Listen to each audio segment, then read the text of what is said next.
Everyone, and welcome. We are Random Encounter Productions. I'm Cody Stone. With me tonight, from bottom left and all the way across, we have. Howdy, y'all. This is Maz. I'm playing Talroth Oakenblade, a Wood Elf Rogue. And I'm Matthew, playing Clever Stitch, the Tabaxi Arcane Archer.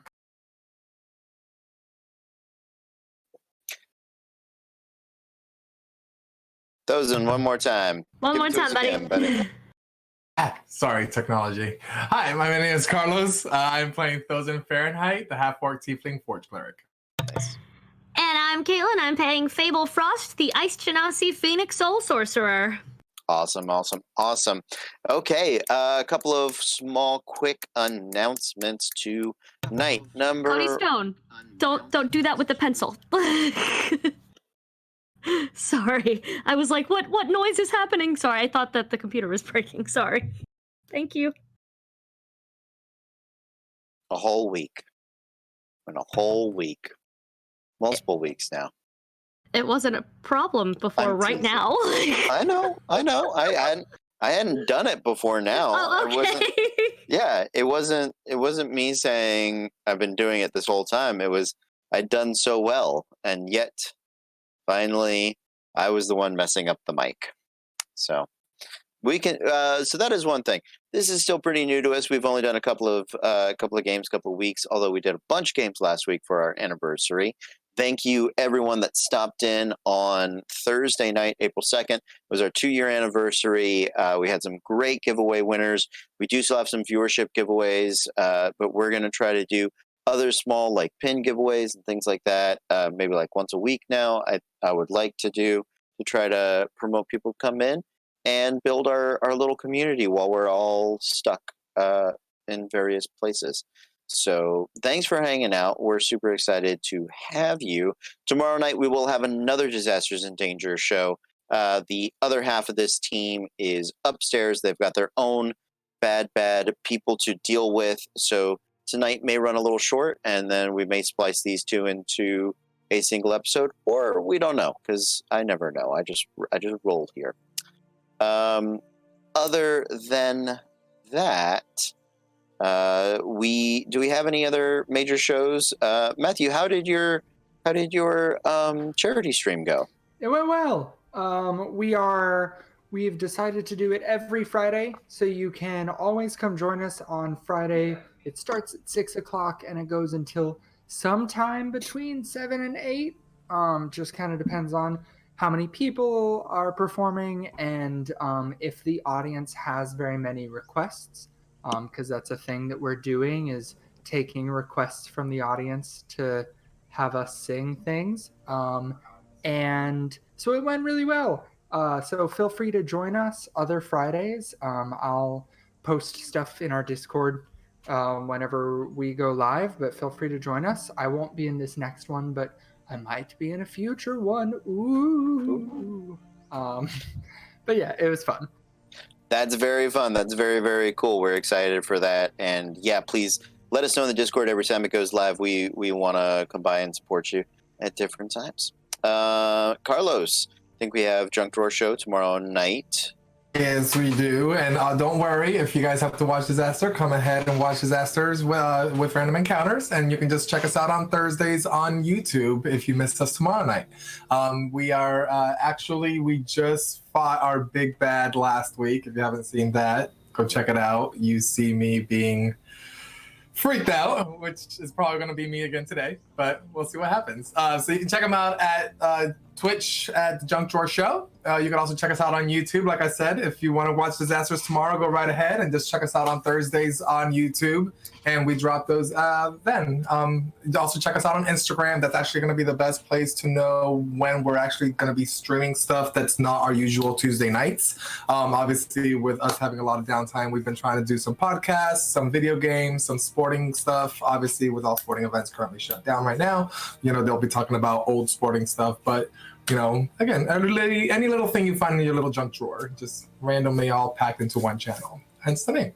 So yeah, check us out on Thursdays, YouTube, Instagram, and on Twitch whenever we're live. Thanks. Awesome. Very, very cool.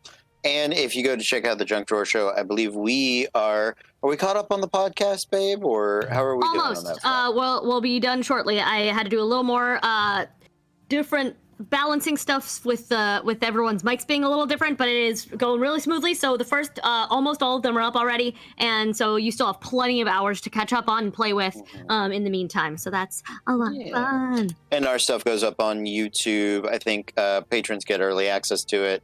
And then I think, like, what is it, the Sunday before? It is,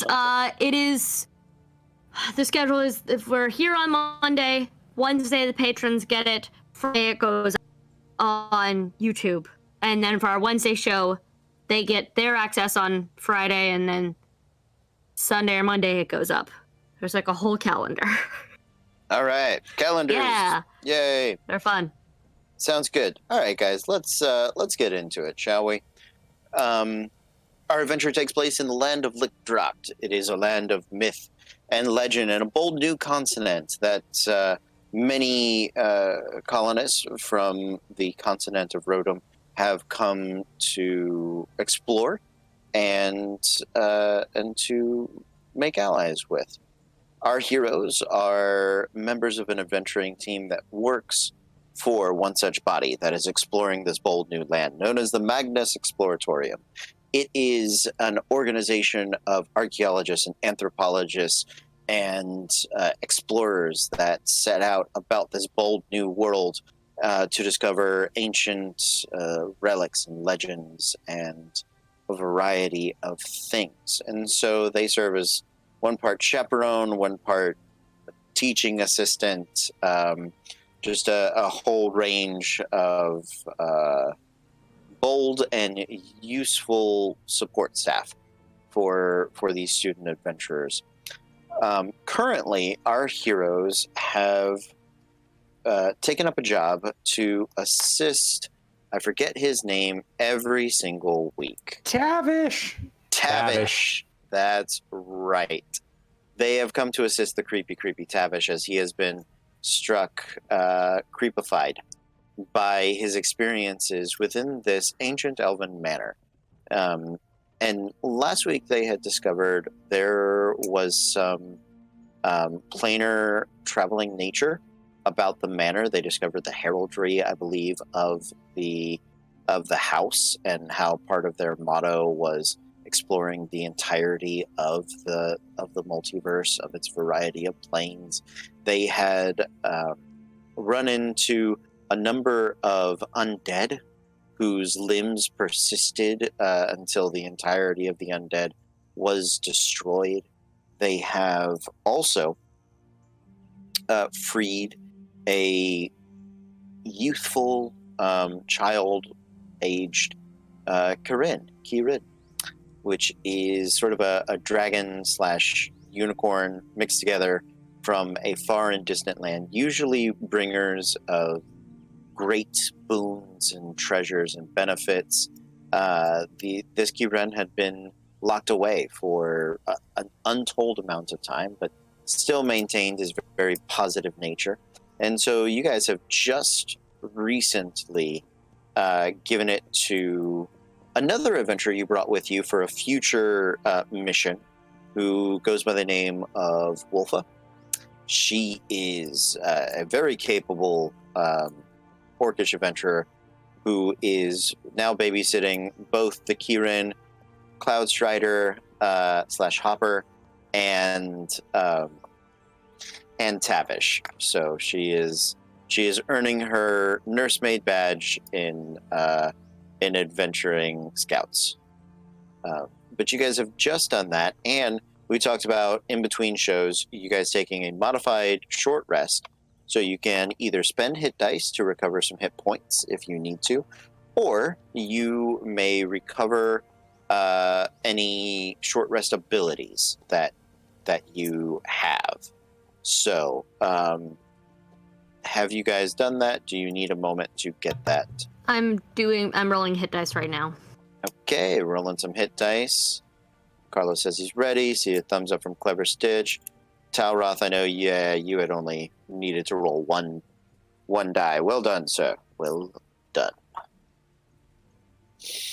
So, as Fable is catching her breath, you guys had explored a number of the downstairs rooms. You found that storage room. You found sort of the kitchen, the servants' quarters that were down there. And then the last area I believe you have to go through, or did I miss a room? Was there one or two rooms left? I think there's tech.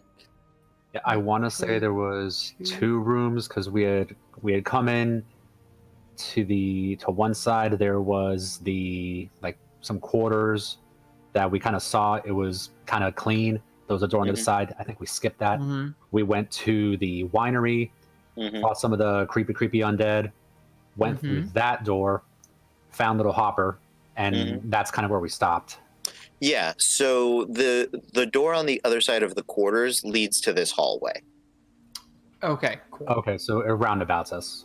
Yeah, it all sort of roundabouts you. And then there is the staircase alcove that leads up where you had heard your allies facing down a number of zombies upstairs, similar to your own adventures down here. There is a large set of double doors at the end of this hallway. Nothing in here has been locked so far. Once you guys have gotten into the house, everything has been pretty open. Nothing has been trapped. Again, this is much more a house than it is like a dungeon. That definitely seems to have been active until recently. So, what would you guys like to do? All right. Do we have anything that we need to do to prepare? I think that we have a couple. I think we have 1 potion of water breathing available to us. I have one from Sodai gave me. I have a potion of water breathing and a scroll of counterspell that she. All right. Yeah, all I got on me is just that 1 little healing potion. Once my Google Sheet opens, I'll be able to tell all of you what we have at our disposal. Yes, the mystical sheet of Google, the true magic in this realm. The true magical item.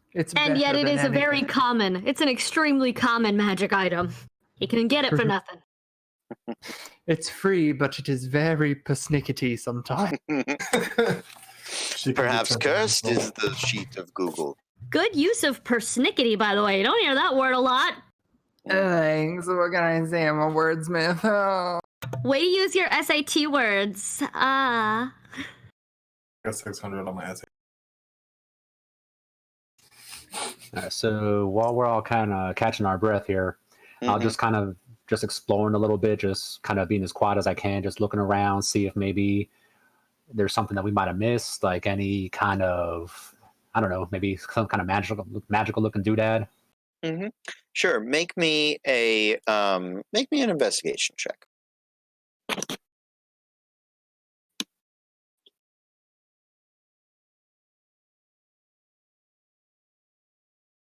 That's a big old 5. I'm gonna say I'll give you this because you've got the time as the rest is happening. So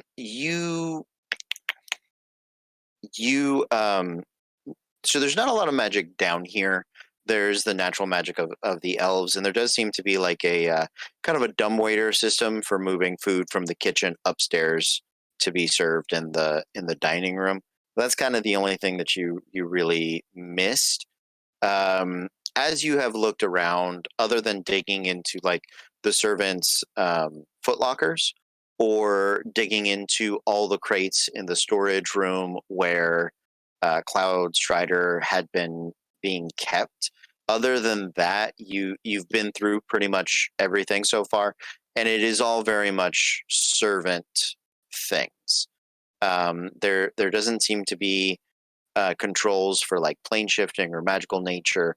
Like it is very much, this is limited access, and there are only the things that these servants would need are are here and or available.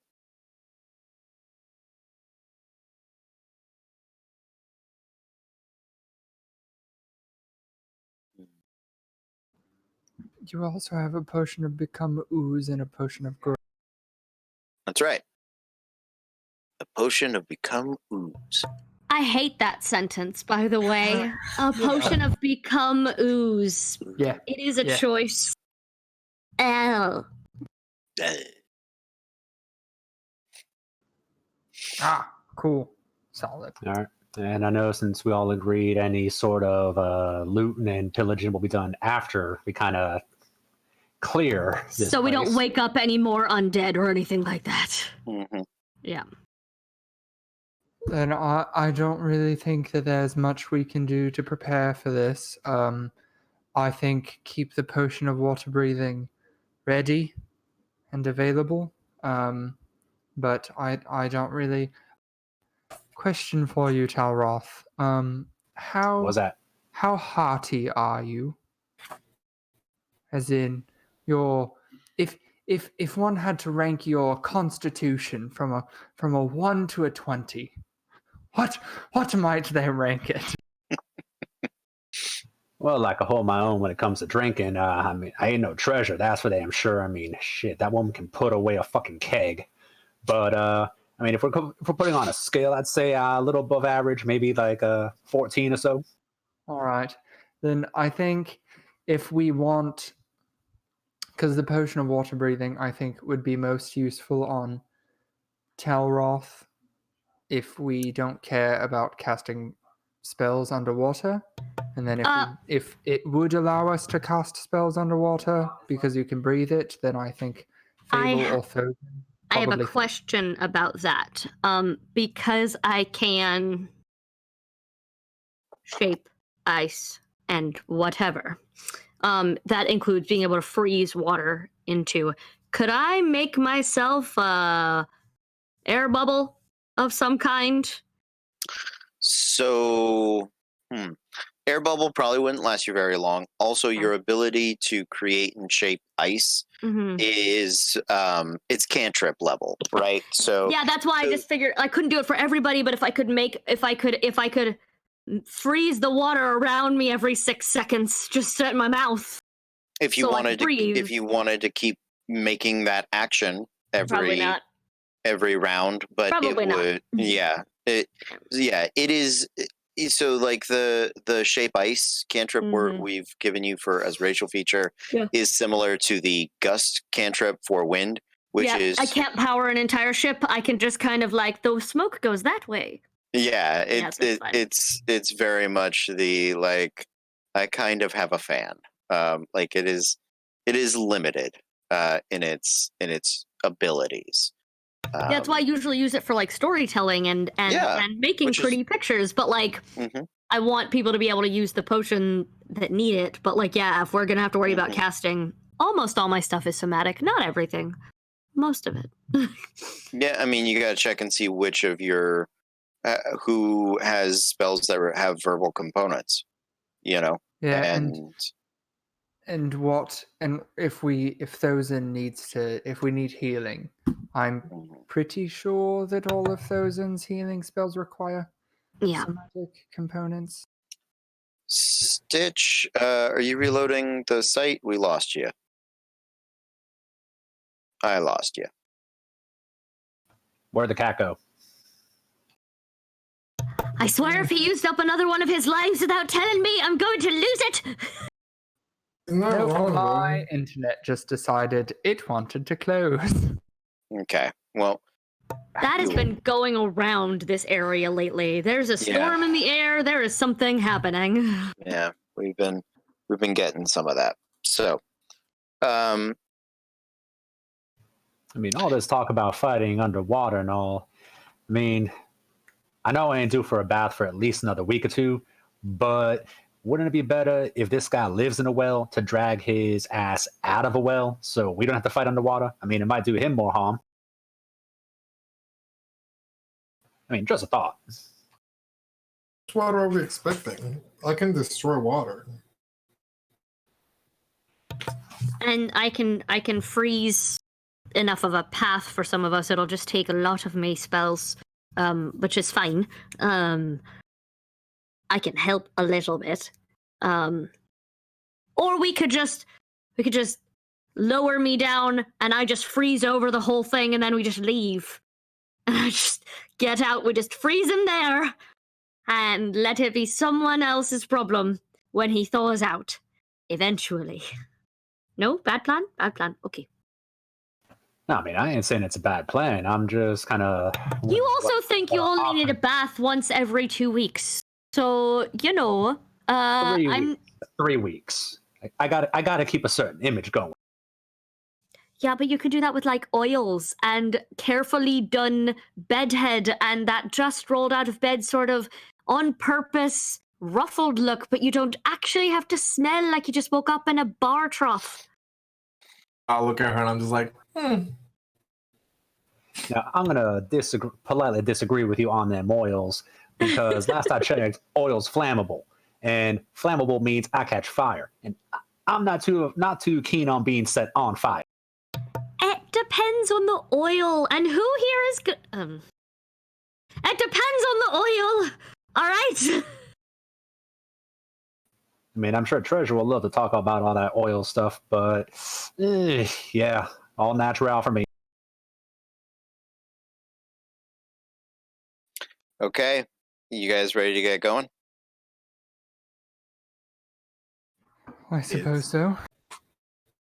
If not, you tell me. If you guys, you seem unsure. All right, here we go. So you guys gather yourselves together and you begin to trek your way down the hallway that leads to the large double doors. As you approach the doors, you can hear just beyond it, sort of this faint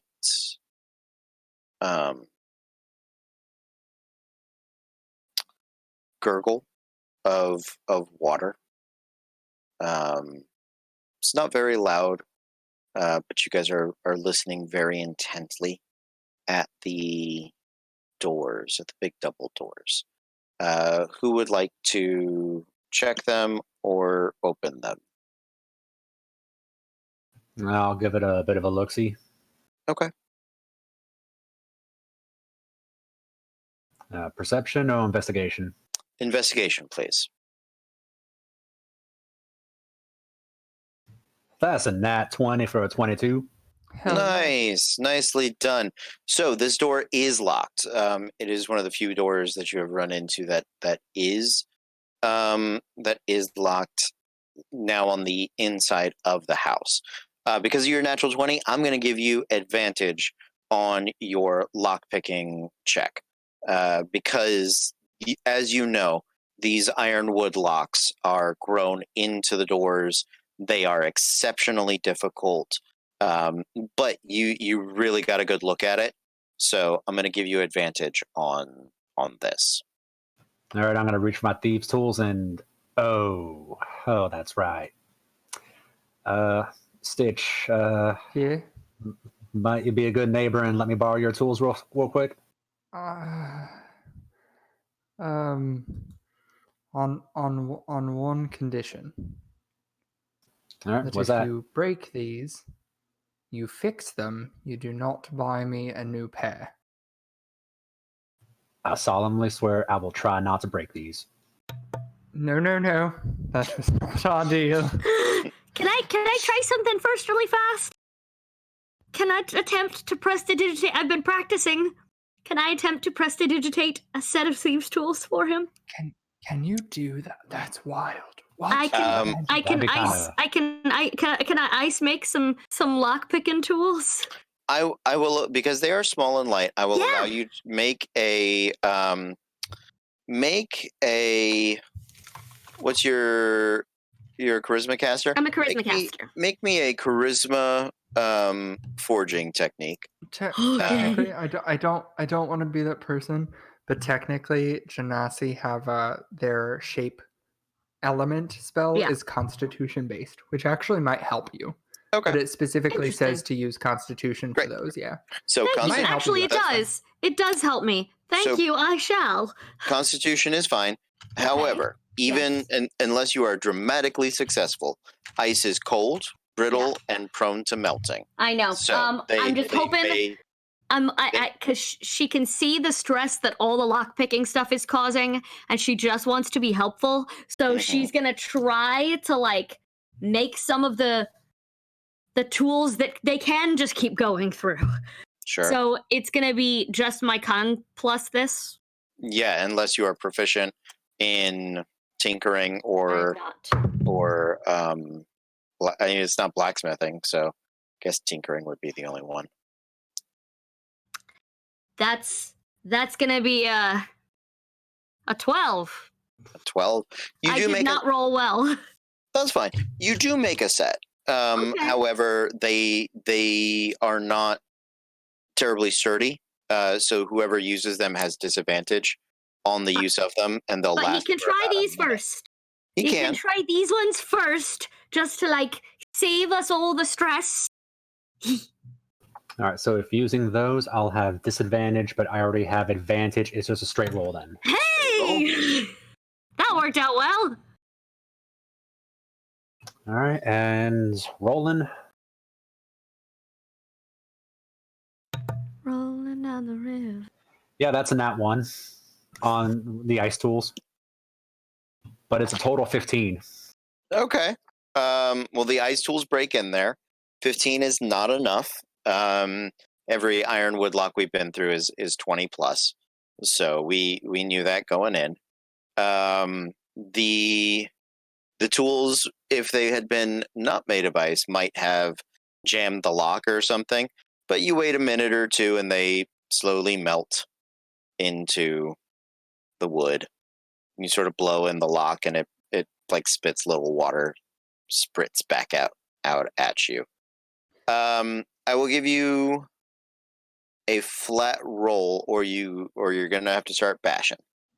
Talroth, are you sure that you're good at this? Excuse you, but I have happened to break into many locks before. It's just this ironwood bullshit. I don't know what the hell this.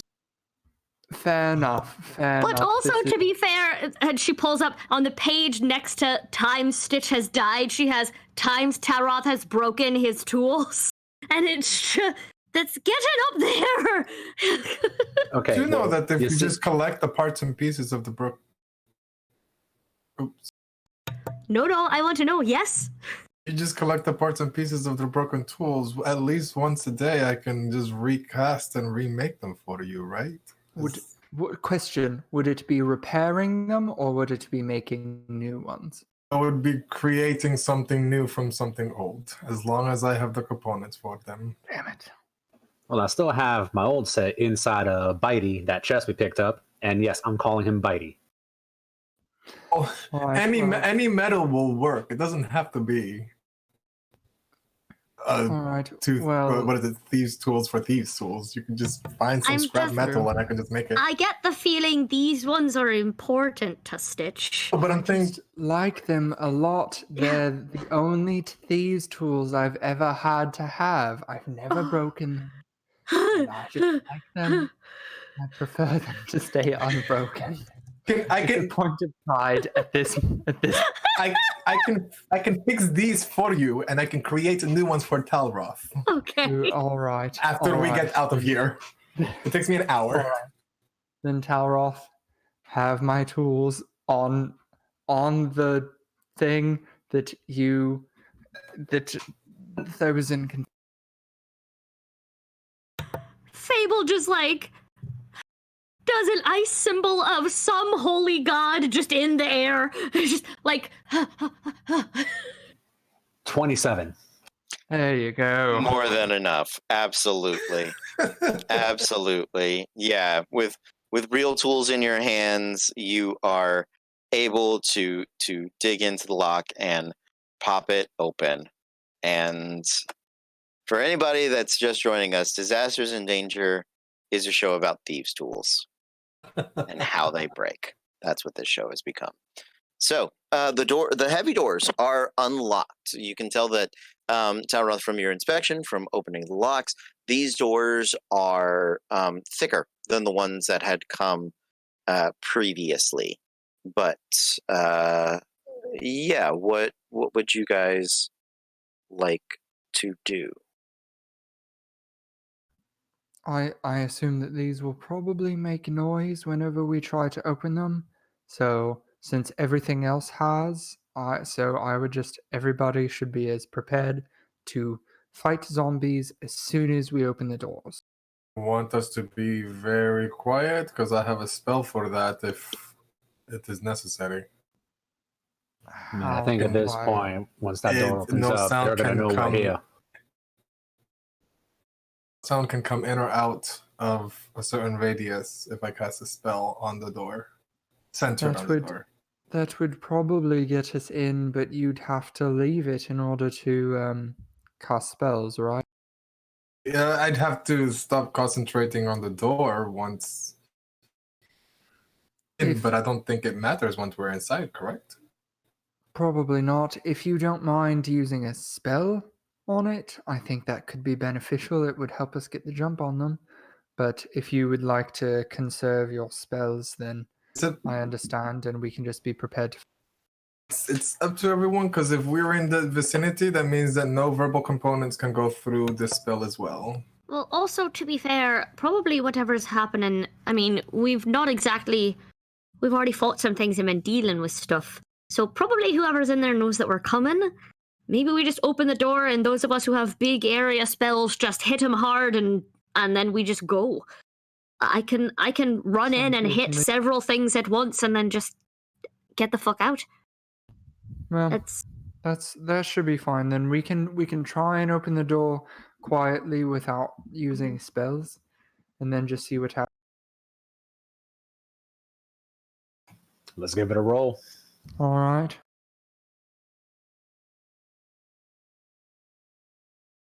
So what are you doing? Talroth, would you like to open the door, or would you like me? Yeah, I'm gonna hand the thieves' tools back to Stitch, and I'm just gonna try to slowly open the door, see if it is gonna make a sound, and go from there. Yeah, you do realize it is stuck. It's gonna take like a shoulder budge to pop it open, and it will probably squeak or scratch or something along those lines. So I'm gonna kind of realizing that I'm just gonna give everybody like a 3 count, just shove. Just readying a spell, ready to go. okay. Out, ready to go. Okay, so you dig your shoulder into the doors, they pop open, and you guys are looking into a large sort of cavernous area. And one of the things that you notice is that it seems to be, you can see on the far end, glowing in a bit of underground light, sort of this spectral ghostly pool that is casting light up, and you can hear sort of water kind of run. You suspect within the rocks leading into the manor and through the walls of the manor, there is like a water system. So this underground wellspring from wherever it may come from sort of feeds water back into the kitchen for them to utilize. I'm going to shift scenes because I have a small visual for you guys. If Fable, you'll probably have to move yourself. I got you. Yeah. Oh, wrong button. Sorry, folks. And as you guys go walking forward, you can see this this low-roofed pool on the edge here. Nothing in here is worked or worn, and there's about 20 feet from the doors to the edge of the pool. And those rocks on sort of the left and the right, that's where you can hear the water. That was that gurgling you heard. That's why you could hear it. It is this fine sort of water system. Nothing is there waiting for you. Nothing goes to attack. However, as you guys open the door, spells ready, you wait for a moment, and then myself for a prettier picture. Don't know why. And then you begin to see the water bubble. Just once at first, then again, until it starts to, not at a boil, but every so often you begin to see these. Can I see if there's anything below the surface of the water that's causing that, or? Mm-hmm. Yeah, as you get close to the edge, Talroth, is anybody else going with you, with Talroth to the edge? Okay, so everybody is Fable. I'm going stealthily, quietly, hood up, just. Mm-hmm. Yeah, you can make me a stealth check. Go for it.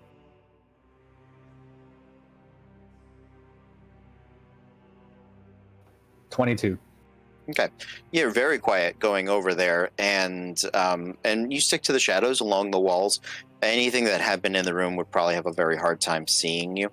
As you peer over the edge into the lake water there, into that underground wellspring, you can see swimming up from the depths, and you can see back behind them there is this pile of looks like sort of metal and gold and glint and a variety of different sort of treasure pieces, perhaps, or things at the very least.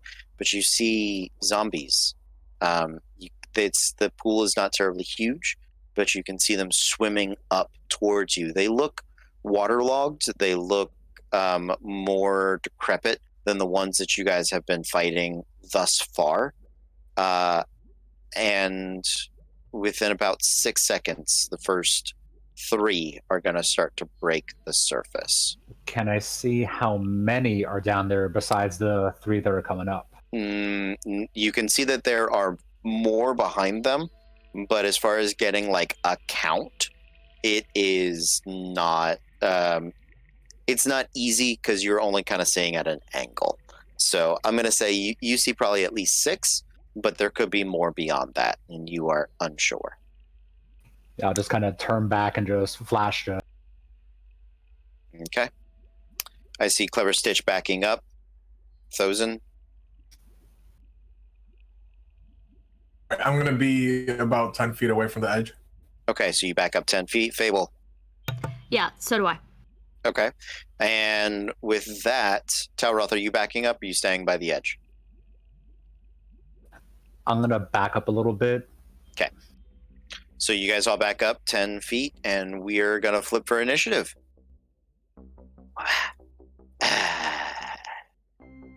Ace on the Talroth. Ace. Oh my God. Wow. Did we seriously just... What? More of a kind. Yeah. Yeah. Oh, that's uncomfortable for Matthew there. He is having some problems, I can tell. I don't like it. I feel like this is how Megan felt whenever I predicted 4 of her cards in a row. Yes, because you're a What witch. suits was everybody, anyways? I'm space. Clubs. Yeah, close enough. We almost had. we almost had it. Almost. All right. Wow. Okay. Well, I'm on an 8, and clearly you guys can do whatever you want for a round. So go ahead. I will say that the first 3 zombies have they're clawing their way. They're like on shore when we flip for initiative. Okay, so they're about 10 feet from you. The first 3 are like on shore. You can kind of see the others swimming up behind them. So you're not wasting a round with them not having made it here yet. So, Talroth, I'm sure, has the best dexterity, I think. You can go first, or you guys can go in any order. It's up to you. Let me know what you want to do. All right. I'm just going to kind of quickly blitz in, take a swing at one of them, and just pop right back. Okay, let's do it.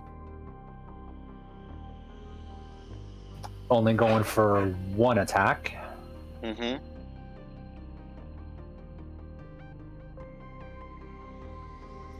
That's a total 24 to hit. Yeah, it does hit. So these zombies are a little hardier than, not hardier. They're wearing some light armor on them. So they have an armor class of 11. Yes, that is their armored bonus. So.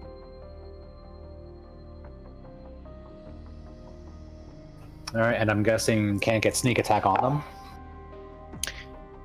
You know what? I'll give it to you. Go for it. I'll give it to you because you all flipped aces, and why not? I'll have fun for a moment. Have Before fun things before get we all bad. die. Yeah. Yes. Enjoy it now. All right, so that's 17 damage off the one attack, slashing damage, Nice. and bonus action to disengage and just move back to everyone else. Just kind of wanted to get a feel for them. Okay. Yeah. Easy to hit. 17. You can see it's definitely bloodied. It's I won't say close to. A solid hit could finish it after the 17. So, who's up next? Clever Stitch? Sure. Okay. Can I do a some sort of knowledge check to see if these things can take psychic damage and if they can be charmed? I will allow you a history or arcana. I'll take either one. Arcana it is. Okay.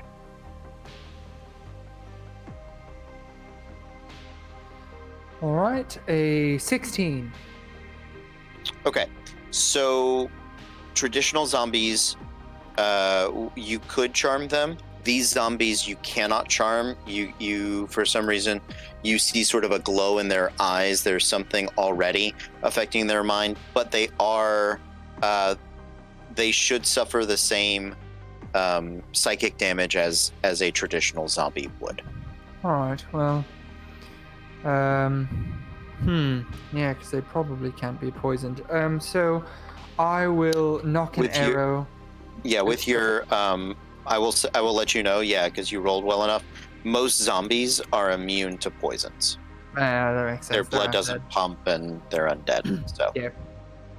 All right, then I will knock an arrow, and this one will be sharpshooter, so I will take the -5 for the +10. okay. Are you shooting at Tauroth's target or a? No, the one of the other ones that's been uninjured. Okay, one of the ones that's been uninjured. Let's do it. Does a 9 hit it? 9 does not. I'm sorry. Then I'm done. Okay. Thozen. Yes. I'm going to get to the nearest, or I'm staying where I am. I'm going to cast Sacred Flame at the nearest one. Okay, Sacred Flame. Wisdom saving throw? Dexterity. Dexterity. All right. 15 with a -2 is 13. Oh, just barely, but no, it passed. Oh no. Yeah, it's all good. Yeah, that'll be. I'm gonna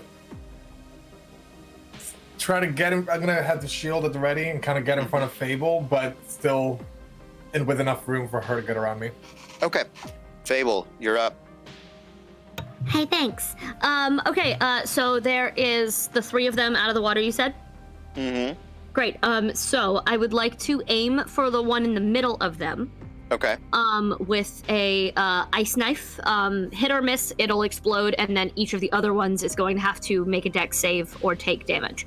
Okay. So just have those saves ready for them.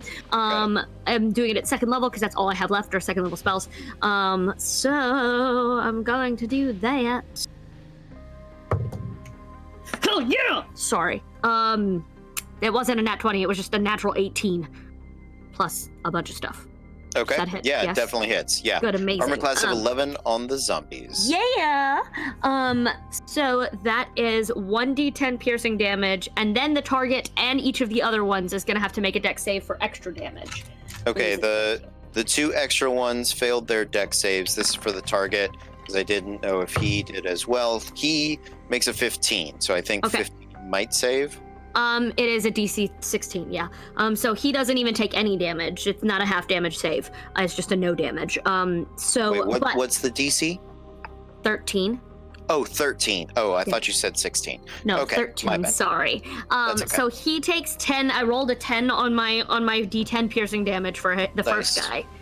Okay. And then the other two each take 2d6 of cold damage Okay. because they failed. Ice knife, y'all. 3 and 2, so 5 points of cold damage each. So 5 points is enough to finish off the one that Talroth started, and then Amazing. the one next to them is damaged, and the one in the middle is damaged as well. Okay. So- Also, because I'm running low on spell slots, I'm taking advantage of this to burn a spell point or a sorcery point to twin spell that. So I'm going to cast it again at the other one, so that then that guy in the middle one will both suffer. Okay. So I'm So it's aiming the it same again. attack roll, or Same is it attack. For twin spell, I believe it's just the same. I think it's Spell. the same attack roll. You make a new attack for each one? I can aim it at a second target within range. I don't have to make a separate attack roll. I just aim it at a second target. No. I'm going to double check. No offense. I just read it. Okay. Word for word, it says aim it at a second target within range. So basically, I'd be aiming that initial D10 at a second guy as well. Mm-hmm. Sounds good. Yep. So we'll just use the exact same damage then. So second guy takes 10 points of damage. And middle guy takes 5. So he would have another saving throw. Yeah. Spend equal to the spell's level to target a second creature in range with some spell. Okay. I think you would do still make an attack roll. Okay, that's fine. I can. Okay. Natural 15. Yes, that'll hit. So good. Then I'll roll different damage. Okay. That's fine. So that is 2 points of damage for the first, for the target. Okay. So that's the far outside guy. And then please have them all make dex saves again.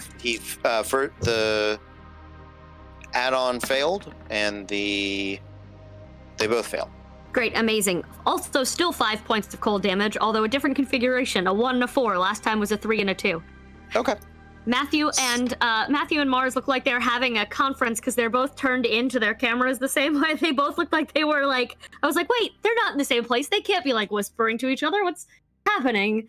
I was very confused when I looked up. I was like, what? Oh. I think everybody went, what is the answer to that question? Yeah, I'm running out of stuff, and it costs more to like burn sorcery points to try to get spell slots. I'd rather just Sure. use the things, and Yeah, it's fine. well done. Nicely done. I may still have to burn some more to get some stuff back later, but right now I've barely used any sorcery points, so I'm fine. Nice. Carry on. Okay. Those two zombies do remain up. They are going to rush forward to Thozen, and they are going to together attempt to grapple and drag him. So I need you to make an athletics check, Thozen. Please. Alrighty. Athletic.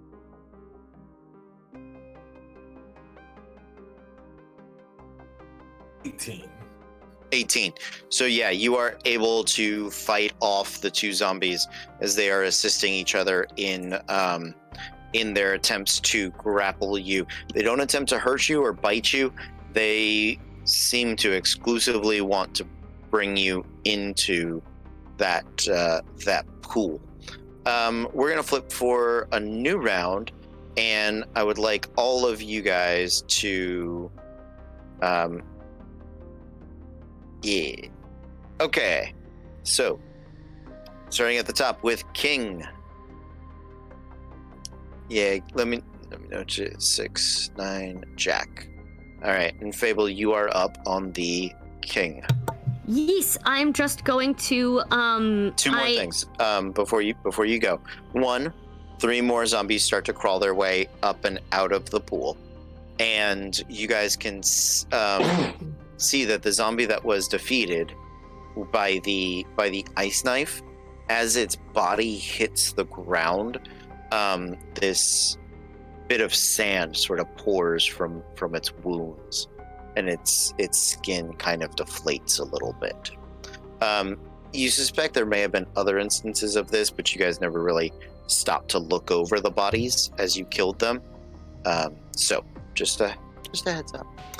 Fable. Amazing. Great. Cool. I am going to I'm gonna not touch because it's not actually a touch, chill touch. I'm gonna undead grasp these stupid things. So I'm just gonna reach out and spectral hand. I'm gonna spectrally fist one of these guys. With the chill of the grave. Ugh. A 9 to hit. Misses. Yeah, I assumed. So I do nothing for this round, and I panic and run behind Thosin. Okay. Yeah. Never mind. Sounds good. Talroth on a jack. All right, I'm gonna kind of maneuver myself around so that I get a more of a clean shot and just try to double tap one of the ones that's trying to grab those. Okay.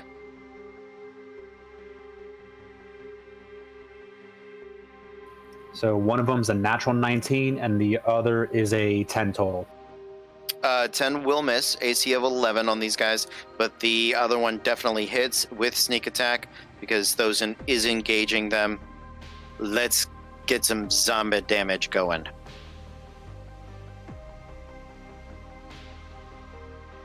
Uh, 12 total. I kind of rolled low on this one. 12 total. Okay, well that is all right. That does still defeat that zombie. You cut it down, your blade slipping through its neck, and as it hits the ground again, little like trails of sand seem to fall from it. That is it for Talroth. Yeah, and I would be moving bonus action. back a little bit. You want to move back? Yeah, because I would have adjusted to kind of get the right angle and then moved back when that guy dropped. Okay. Yeah, nothing close enough to opportunity attack you yet. But when those next three close in, you'll start to be in closer quarters. After Talroth, we are over to Thosin. I am going to swing my mace at one of them, Mm-hmm. and that'll be 20 to hit. 20 definitely hits. Yeah, go for it. That'll be 9 bludgeoning. Okay. And Sounds then good. with my bonus action, I'm gonna Barely up. use. There's still 2 on me, right? One. Talroth. One. Talroth dropped 1. You hit one of them, and that dude is barely holding on. Now, about 10 feet from you, 3 more have emerged from the pool. Okay, then the one that's on me, I'm gonna use my shield master feat Mhm. to push him 5 feet back. Okay. Line. If Fable hasn't moved, then I'm staying right in front of her. Yeah, Fable is right behind you. So, is there a saving throw or anything, or he just gets shoved? It just says when I do an attack action, I can use my bonus action to shove a creature 5 feet back. Cool. Shoved. 5 feet he goes. After Thosin, it is Clever Stitch. All right, perfect. And just to make sure, I'm not in melee with any of them, right? No, you're not. Okay, perfect. Then I'm actually gonna target one of the 3 that just popped up. Okay. And it will be just a regular attack. Okay, no sharpshooter on this. Got it. 16 to hit. Yeah, definitely and hits. I'm gonna go ahead and make that an arcane shot and make it a beguiling arrow. So it beguiling will take 2d6 extra psychic. Okay.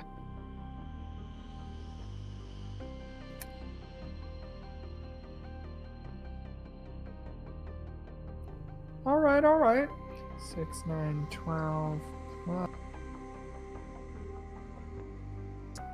16 damage to that one. Nice. Yeah, 16 damage. 6 of them were psychic. Okay, you see it sort of grab its head in pain as the arrow pierces into its body. It groans out sort of this moanful, painful wail. Anything else, Clever Stitch? No, I think I'm done for now. Okay. Zombies are up. So with 4 of them alive, 2 of them are going to rush towards Thozen. 2 of them are going to rush towards Talroth. I would like both of you to make athletics checks, please. Thozen first. Okay. There's a 19.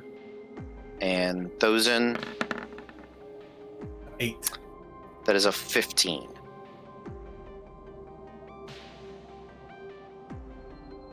Yeah, I have a 6. Okay, so the 4 zombies come rushing forward. They're shoulder to shoulder, like they're even kind of struggling to get room to grab. One of them latches onto Thozen's shield, and the other one sort of comes back around and wraps his arms around you, Thozen.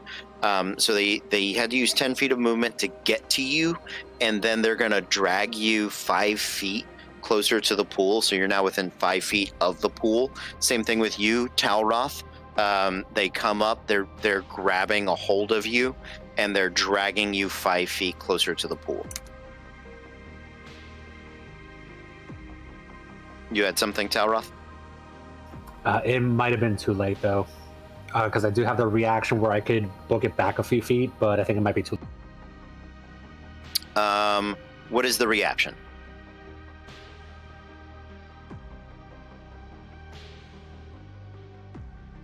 Skirmisher. I can move up to half my speed as a reaction when an enemy ends its turn within 5 feet of me. So they didn't end their turn, so it wouldn't apply, I don't think. Right. Yeah. And with you being grappled, your speed is reduced to 0. So there you go. So you guys are within 5 feet of the pool. That's it for this round. New round.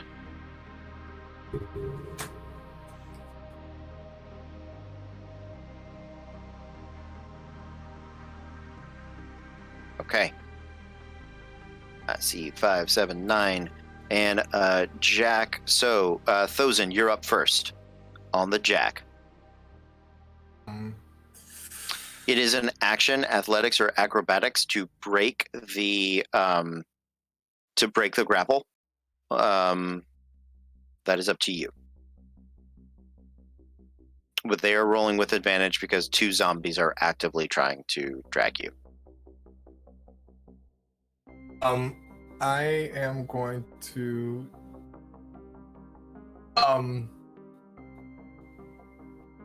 I'm gonna 2 zombies are on me. Yeah. Grappling you actively. Zombie hug. Zombie hug of love. To swing at one of them, if I can. I'm sorry, say that again. Swing at one of them with the mace. Mm-hmm. Yeah, you can. Okay. Then I'm gonna swing at the. Are these? Yeah, I'll just swing at whichever one. So there is the very damaged zombie that you had swung at last turn that is like barely alive, but he is doing his part to help. It's 11. 11 hits? Yeah, 11 barely hits. Oh. He's got 1 hit point. What you bash in the zombie. You are so welcome to roll your damage because it's always fun to see, but you definitely smash said zombie. So now there's only 1 of them grappling you.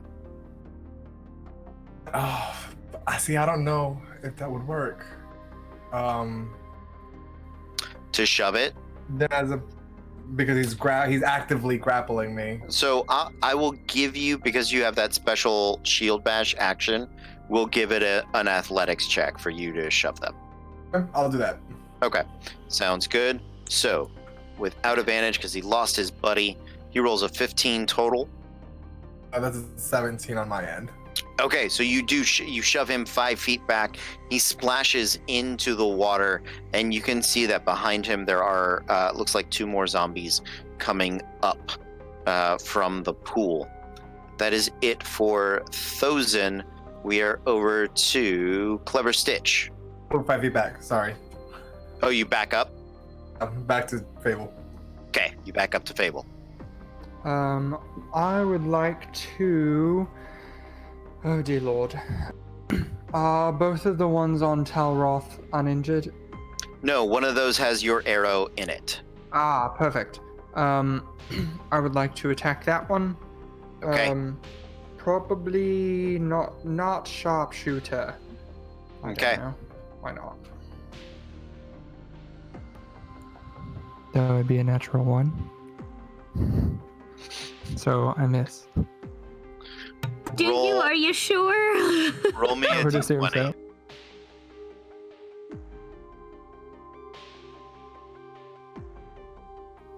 That's an 8. Okay. With plus my things is a 16, but that's an 8. Okay. Plus your things is a 16. That is better. That's definitely better. So you didn't miss twice. I'm gonna say that arrow is gone, unrecoverable. So whatever arrows you try to recover today will be -1. But you do see like your bowstring is like, you're like, oh, I might that might start fraying. That might snap next time. That sucks. Well, no time like the present to try and use it again, and I'm gonna action search. Okay, action search. That feels healthy and safe. Listen, Yeah. I'd rather know if it's gonna break now rather than later. That's a modified 20. Yeah, that'll hit. All right, perfect. Boop. 7 points of damage. That is enough to defeat that zombie. After the psychic arrow had softened him up, the second one comes through. You catch him in like the heart portion of the shoulder, a little higher, almost near the clavicle, and it falls back into the water off of Talroth. Now, Perfect. And then zombies. Go is how close to the water's edge is Talroth? 5 feet. Can I get in between the zombie that's on him and the water? The zombie that's on him is like feet in the water. Oh. Like it's already in the water. He is just on the edge. Gotcha. So like you could get in the water, but you're gonna No. cats don't go in water, do they? And no, and also this is creepy haunted zombie water. So Yeah, doubly no. This is Horcrux searching. The dead are coming after us. Water. This is the cave. We've been taught what happens here. Yeah. I almost used so that never picture. mind. Talroth, good luck, buddy. I believe in Okay, so there were 2 zombies on land. 2 more drag their way up onto the land. They are the one that is holding Talroth is going to drag you. So he drags you. He's 10 feet. So you are in the water, and you and the zombie are now actively sinking into the pool. The other 3 zombies, 2 of them are going to rush towards Thozen, and again, they're going to try to grab you and drag you down into the depths. So athletics check, please. That is a 15 total. That is a 18. Okay, so they have a hold of you and they start trying to pull you, and you just sort of like Hulk, like brah, Braun Strowman, toss them off of you.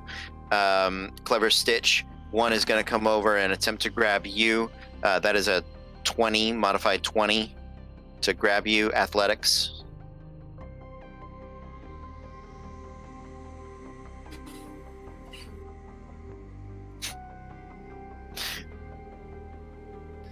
A 19. Are you God damn it. So it has you grappled. Yep. It's gonna move you 5 feet. So you are. I think because you were back. You were a little further back because you were shooting. So now you are 10 feet from the pool. But it can move you 10 feet next turn. So. Okay. Okay. That is it for the 9. We had one more person. Thozen? No, Talroth. Wait, what? Yes. Talroth and then Fable. Yeah, Talroth and Fable. all the way down Got it. here. Got it. Yep, Talroth and Fable. Okay, Talroth. Oh boy. All right. First thing I'm going to try to do is just break free of the grapple. Okay, you can make an acrobatics check to escape. Or you can make an athletics check, but I'm pretty sure you want the. No, I'm going to go with acrobatics. Okay. That's a 15.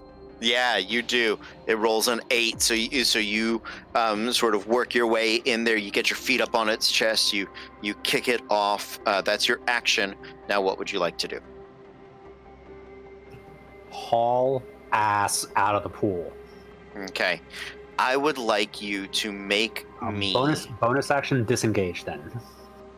Okay, bonus action disengage. So that's going to get you 15 feet of movement. You get half speed when you are swimming if you don't have a speed. So your total of 45, you can move what? I'll give you 25 feet of movement. So that's enough for you to get onto the edge of the pool. You guys see Talroth sort of come swimming back up. He takes a breath. He climbs up on sort of those rocks you can see right there that are underwater, but like you could definitely stand on them easy enough. And as you're going, Talroth, roll me a perception check. Actually, all of you roll me a perception check.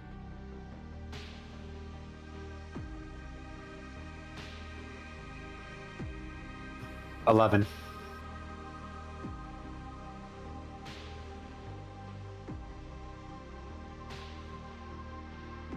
All right. Clever Stitch on a 7, Thozen on a 14, Talroth on an 11, Fable on a 10. Okay, nothing yet, but that's going to be important in just a moment. And up next, Fable.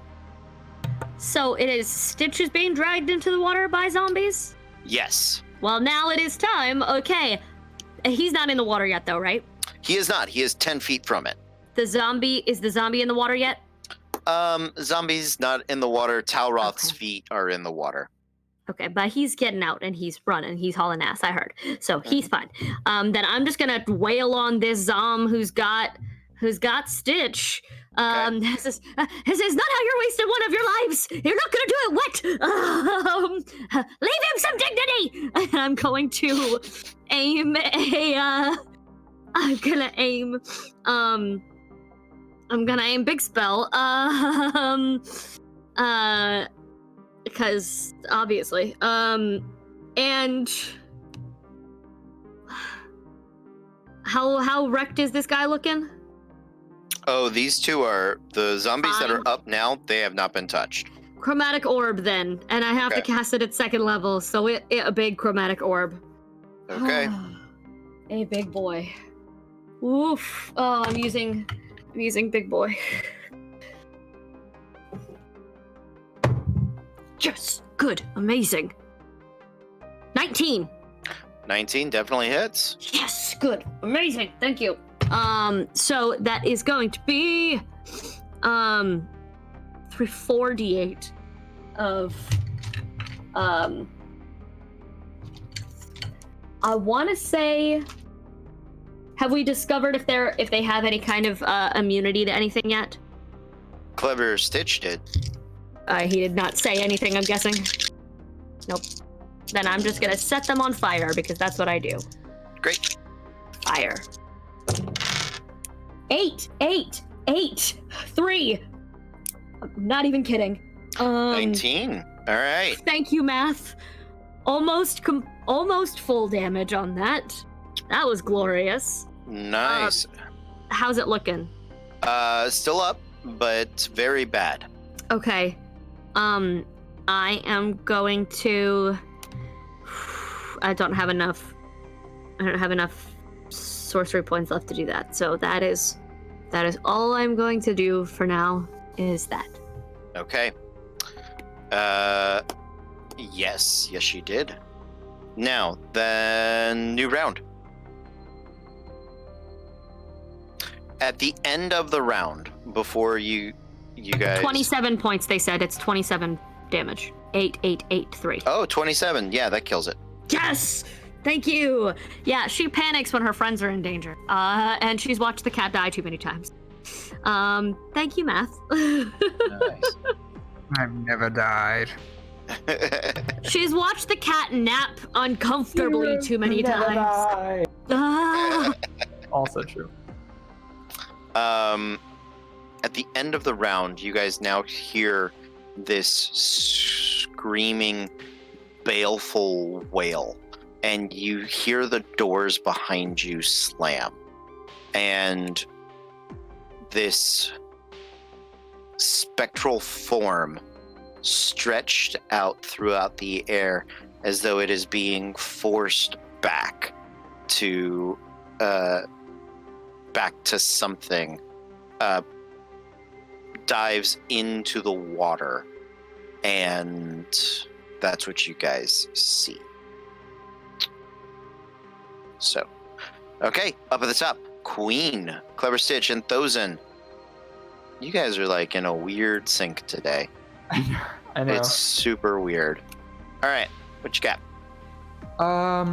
So there's what is left alive?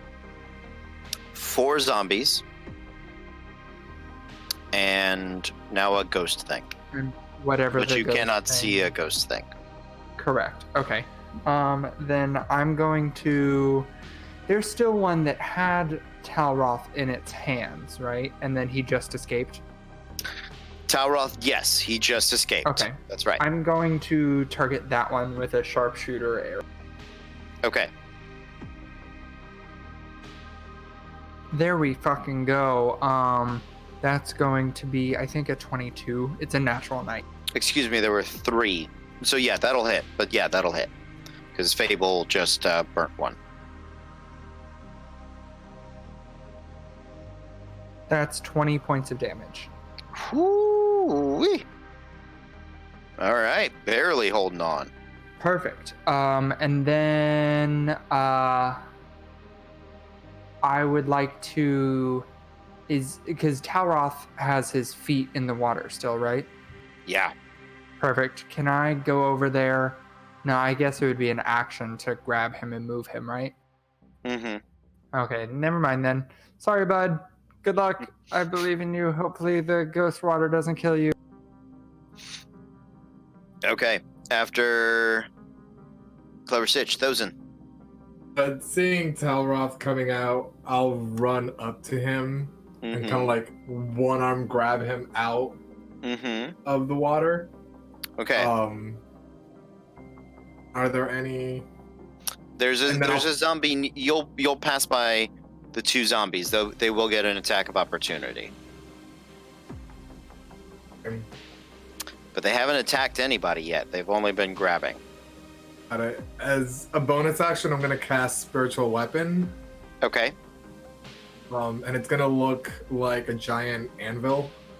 Okay. And it's gonna go after one of them, which is a natural 16. I don't know what I add. It's 20, not natural. 20. To hit? Yeah, that'll hit. And that'll be 7 force damage. All right, 7 force damage. Try to move through there while protecting Talroth. Okay. So those 2 zombies, they are going to take the attack of opportunity because you are stealing their water boy. 13 and 19. 19 will hit. Yeah, 19 should hit. That is 5 points of damage.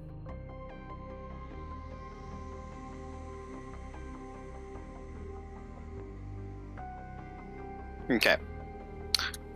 So Thosin, you grab Talroth, you move him back onto the land, you get him 10 feet away from the water, so you guys are both 15 feet from the water at this point. You're 5 feet from the closed doors.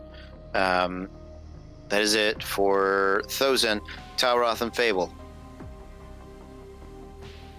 All right. So as soon as damn, now I did. So as soon as Thosin scoops me up out of this water, I'm just gonna kind of turn him like, thank you, Beef Daddy. Jump out of his arms, turn, and start slashing one of the zombies, and then hauling ass back to the door. Okay.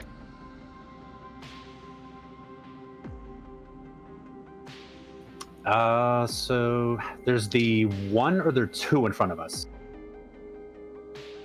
There are 3. All right. One is very damaged, one is a little damaged, and one is not damaged at all. Which of these 3 little pigs would you like to attack? Okay, Goldilocks. The one that is a little damaged, I'm going to hit with my sneak attack. The one that's really damaged, I'm going to pop with the other end, see if maybe I could just drop them both. Okay, sounds good. Natural 17 and a natural 19. Both hit. All right, so for the one that was heavily damaged, it's just the back end, and that's only 3 damage.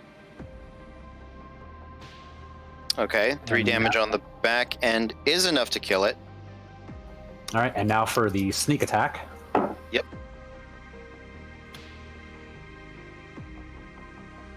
15. 15 damage is exactly enough to kill that one. Sweet, and then just run away. Okay, you can get to the doors. You trying to open them? That would have been my action to attack, bonus action. For So the you second get attack, to the and doors. move to the door. All right, sounds good. Fable. I'm gonna follow. Okay, Because none are left alive right now, right? one is. One is, then never mind. I'm gonna aim a cantrip at him because Okay. I'm running out of spells. I'm just gonna firebolt. Okay, firebolt. 1d10 right now. Yes, it's 1d10. And that 18. Okay, that'll hit. 4 points of fire damage. 4 points of fire damage. All right.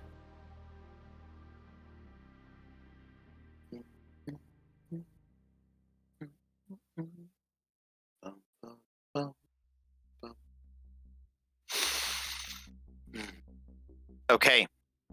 Anything else, Fable?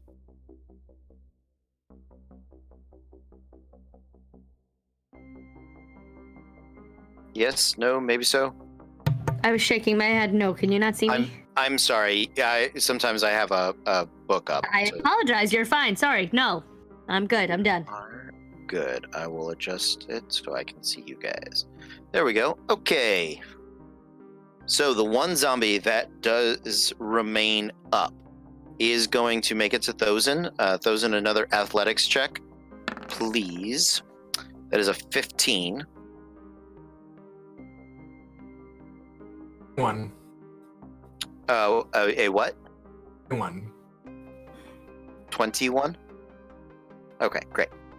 So yeah, you are able to fight it off.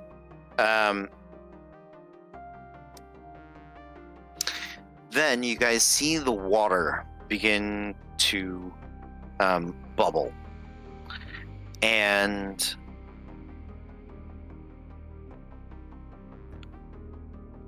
I would like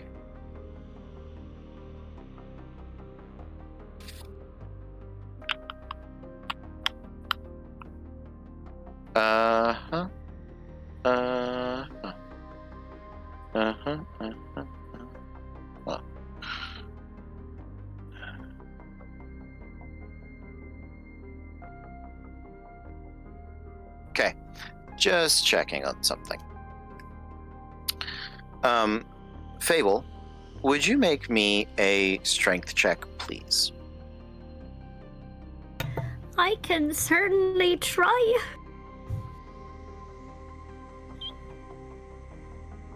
Actually, I'm gonna roll a Yeti die because it was rolling all nat 20s for me last week.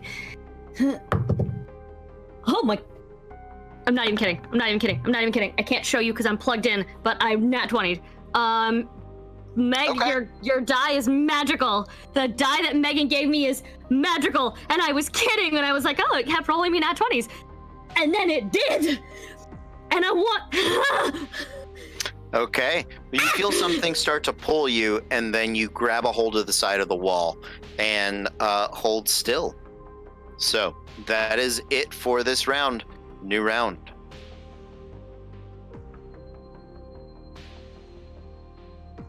All right.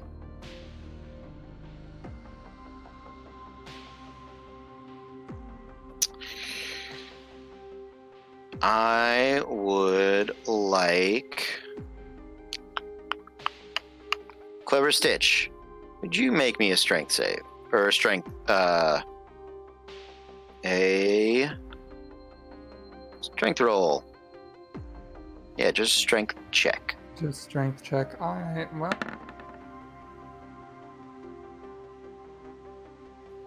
An 11. You do resist. You grab a hold of the ground. You dig in with your cat foot claws, and it fails to move you.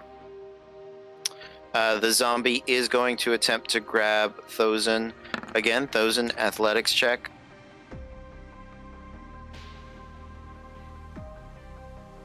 8. 8 is enough. All right. You guys see the water begin to bubble some more, and we are up to Talroth. Have I been able to see if there's any kind of pattern or reasoning to what they're doing? They seem to want to drown you.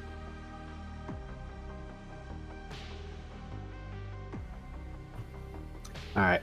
So I'm guessing the door is locked too.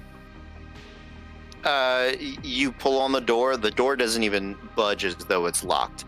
The door is just sealed.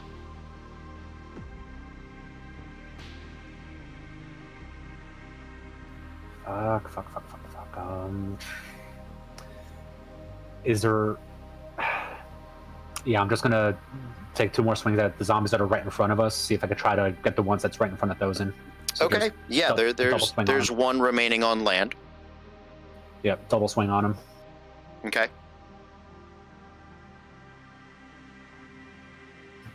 Double nat 20. All right. Yeah. Go for it.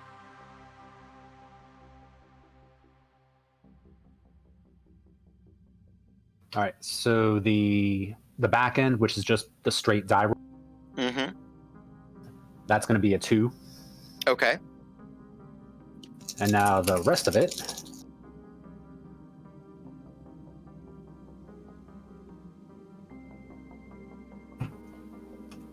$26. Yeah, that's enough to kill that zombie as well. All right. Anything else, Talroth? Just gonna quickly look around, see if maybe there's something that might have shown up while we weren't paying attention, or if something's different. You can make, well, you used your bonus action this turn. Next turn, you can make a perception or investigation check if you would like to. Roger that. Okay. So, after, wow, that keeps moving. I gotta find a better way to keep track of that. Who's next? What cards did you guys have? It's Thozen, then me, and then Fable. Okay. So, Thozen. Thank you. Bonus action, swing the spiritual weapon at a zombie. No more zombies. We're out of No more zombies. zombies. We've killed all the zombies. Okay, do I see or feel what potentially could have pulled at, was it Talroth and Fable? Clever Stitch and Fable. You don't Versus see Fable. any. You don't see anything, but you definitely saw the force of something acting upon them. Then I'm going to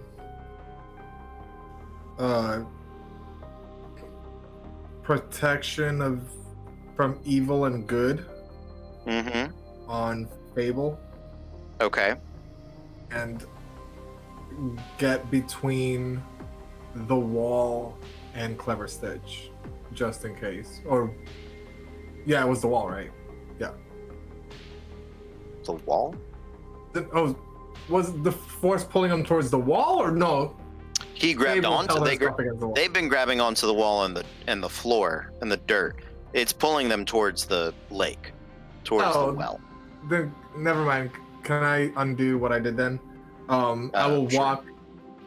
I will walk towards the edge of the lake with my mace and Okay. just hold an action to cast Sacred Flame on the first hostile being I see. Okay. Yeah, absolutely. Look down into Um, the water as well. Down in the water, make me a so did you cast protection from good and evil or no? No, I Okay. misunderstood. That's fine. I'm just trying to keep up. So give me a bonus action perception check then. Ooh. Natural 2. Perception, where is it? That's a 4. Yeah, no, sorry. You're looking around, you're looking for something that is grabbing your friends, is pulling them. What yeah, you're distracted. You don't see much of anything, unfortunately. Okay, Stitch. All right.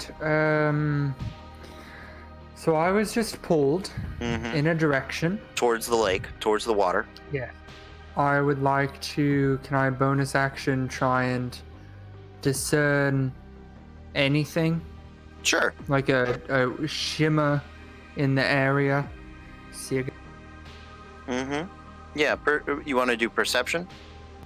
Yeah. Okay. A 13. A 13. You look around the area. You don't see anything. You do.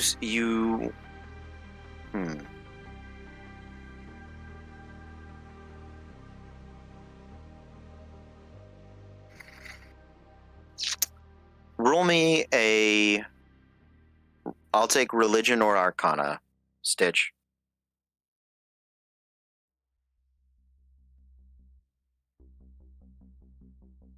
Arcana it is. That is. That's cocked. Ooh, a 23. Okay. So, certain undead beings that are incorporeal can pass through solid surfaces, so they would not leave traces. And if it is invisible as well as being able to pass through solid surfaces, you would not be able to visually discern where it is. Cool. Tight. So you start looking around, like you know something's here. You don't know, you don't know where it is. You don't get a beat on it, but the fact that you could feel it, and you've experienced it, and you start thinking, what could do this? What could this be? And that's the solution you start to come to. Cool. So I will call out. I think it's invisible, and then I will shoot an arrow. So like if I was being pulled towards the lake here, and I'm here, I will just straight line. Okay. Shoot it, probably aiming at the 5-foot square, 10 feet into the lake. Sure. Make an attack roll at disadvantage.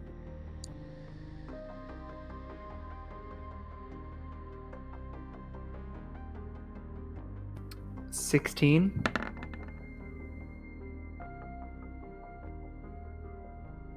Okay.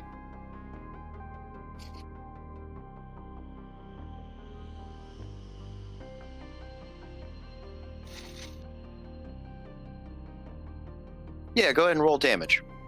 Oh. Does it stick in something? Nope. Okay. Then I will not make an arcane shot. Although I probably should have used a +1 arrow. Oh well. 7. 7.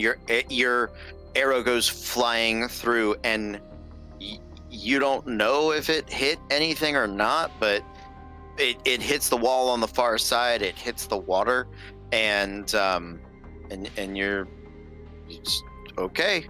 We did something. And then with my movement, I will move as far away from the water as I can. Okay. So you guys are Thozen and Clever Stitch and Talroth are both by the water. Fable. Okay, noting that he's fighting invisible things, I am going to attempt an attack as well. Okay. I am going to try, You're by the door, Clever Stitch. That's as far from the water as you can get. Okay. Sorry. Go ahead. No, Fable. you're fine. I'm gonna try Firebolt. Got it. Disadvantage? Disadvantage, yes. Attacking an invisible target is as though you were blind.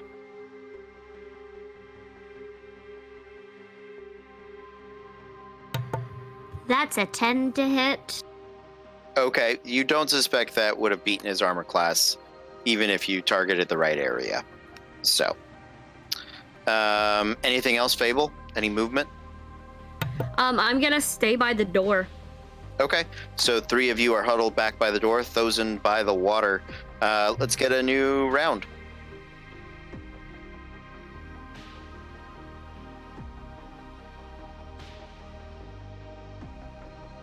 Okay. I would like all of you to make me perception checks.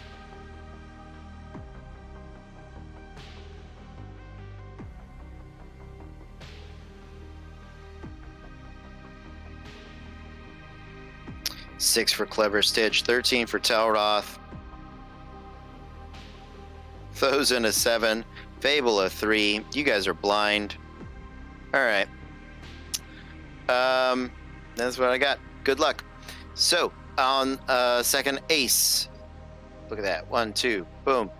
Is my spectral boy, Clever Stitch. I would like you to make a strength check. All right.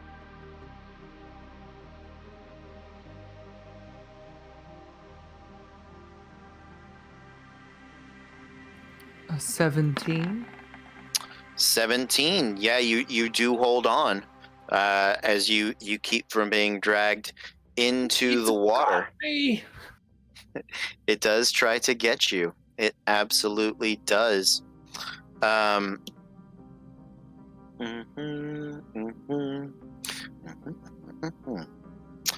is it.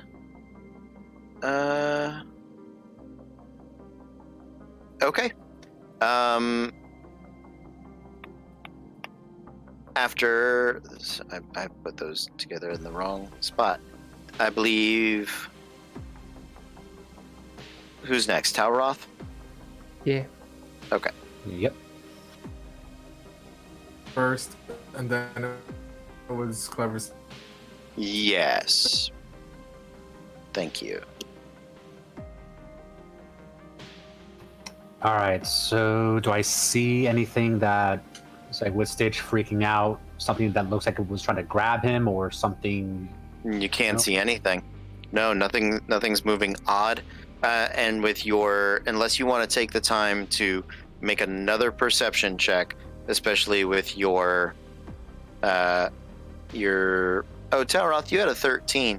Talroth, I'll go ahead and let you know the sand of all these zombies that you have been killing has begun to creep its way back into the lake, the water.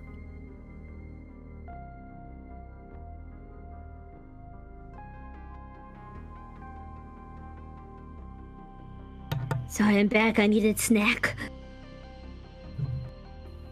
I'm gonna see how much of the sand I can keep scooping away from the water. Well, you're by the door, so nobody died by the door. Everybody died by the lake. Right, so I would move towards the lake and just try to swing some of the sand back away from it, see if I could just keep whatever I can from not going back in there. Sure, make a dexterity check. 16. You grab a handful of the sand, and and like sand is wont to do, it sort of slips and weasels and almost sentient like digs its way between your fingers and through your gloves and on the outside and continues to pull towards the lake. You're stopping some of it, but the tighter you grip it, the more it runs through your fingers. Like sands through the hourglass, these are the adventures of our lives. Well, now we need to scrap this whole show and just do a soap opera D&D campaign. You've just written it. I'm ready. Matthew's ready. It's at that pace, says. You've got your shtick already. You never remember where we are. You are always lost and confused. Exactly. Anything else, Tauroth? Yeah, not being able to really see much or see what's kind of pulling at everybody. Mm-hmm. Yeah, just, I don't know. If the sand got my attention, I'm just trying to get the sand away from the water. Okay, sounds good. Clever Stitch. All right, I am tired of being pulled towards the water. I will go towards the water of my own volition. Okay. And then can I look in it and see if there's anything at the bottom that strikes me as even more out of place than the treasure? Like anything that seems like a body that's still down there, etc., etc. Perception check. An 11. Wait, hold on. That might be incorrect. Nope, that's right. Never mind. Yeah. Why is the blind team down here making perception checks? I'm just not very good at wisdom-based stuff, alright? I have an okay perception. I am just rolling poorly on perception. Yeah, you guys are using all your good luck to kill things, but doesn't matter if you kill everything if you don't see what's important. So you look down in the pool. You see that there is a fair amount of treasure. There are like bodies down there, and some of them look like they are getting slightly more body-like. And you suspect that has something to do with the sand that is running its way back into this lake. But at this distance, the water is clear, but it's been kicked up a bit, and it's not like it's just like a floor of gold down there. There's, you can see equipment, you can see adventuring equipment that's been dragged down there. And yeah, it kind of looks like these zombies are putting themselves back together and getting ready to come back up. All right, well, I am tired of this game of cat and mouse where I'm the mouse, not the cat, so I will take another 5-foot step into the water, kick it around, and yell out to the ghost, "Fight me like a man, you fucking ghost." And I will ready in action to shoot the ghost or any hostile creature as soon as I see it. Okay, all right. Good to know, Clever Stitch. You are in the water. After Stitch is Fable. As much as she wants to run in and say, "And fight me like a man!" Wait. Noticing that everyone, how far down is you said we can see if I go, so I go join them at the water. How far down are the reassembling zombie sands? The bottom of the well pool looks like it's 50 feet down. Well, shit. Great. Actually, okay. Hold on. Yeah, 50 feet. Okay. It's deep. It's deep. I know. I guess, let's say 40. Let's go with 40.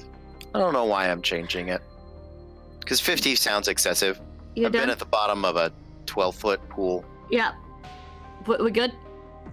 Yeah, go for it. Okay, cool. In which case, how far away were we from the water's edge at the door?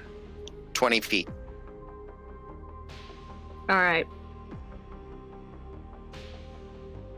I am going to start to I'd like to cantrip this turn and freeze over the 5-foot cube right around us, just so they can't come right back up through here. I'd like to just sort of start making an ice blockade Okay. a little bit, and All right. hopefully any granules of sand that are in that area will stop there. You freeze some of the sand on the surface. It's sort of like putting an ice cube in a big drink.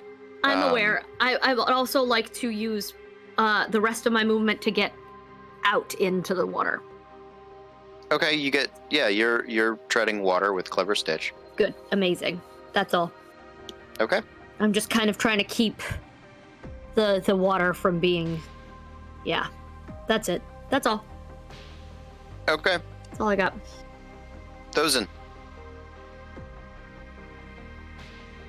I'm going to go ahead and cast Detect Evil and Good. Okay. For the next 10 minutes, I can know where Abjuration, Celestial, Elemental, Fae, Fiend, or Undead are within 30 feet of me, as well as where the creature is located. Okay. Similarly, you know where a place or object that is desecrated or consecrated, but that's not what I'm worried about right now. And Sounds good. am going to... Do I detect anything within 30 feet of me? Yeah, you do. You can detect a spectral undead floating above the water. To point at that direction and bonus action send my spiritual weapon that way? Why not? Yeah, absolutely. Can you see it? Does the spell allow you to see undead? Just says that I know where the creature is located. Okay, so you can attack it with certainty that you are attacking in the right direction. However, you are attacking at disadvantage. For natural 19s. Okay, 23.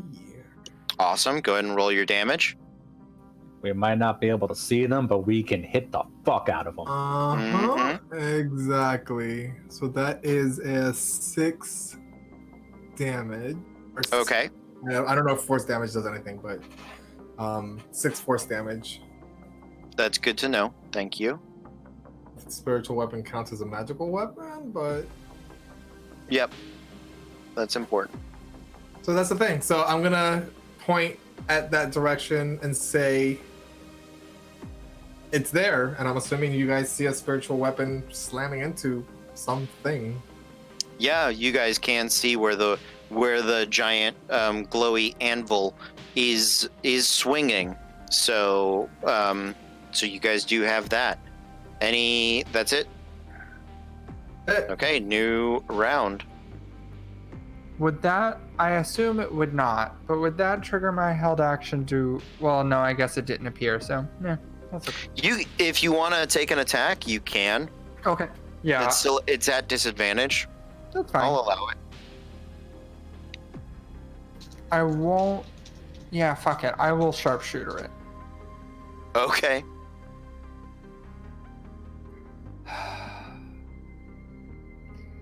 A 9? No, a 7. I rolled a 19 and a 4. Yeah, no, sorry. It's all good. Okay. So new round. I see Clever Stitch on a king. Then thank you for the list there, Talroth. So yeah, Stitch, you are up. All right, same verse. Same new verse, same as the first, whatever. Sharpshooter at the spot that I know the thing to be.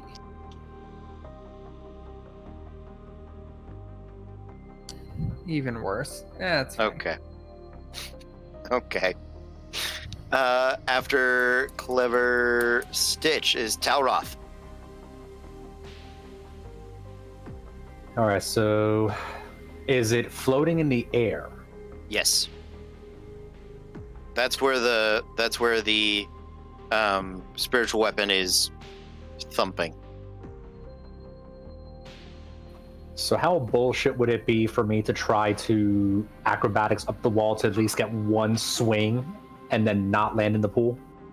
Oh no, you're landing in the pool. It's right over the pool.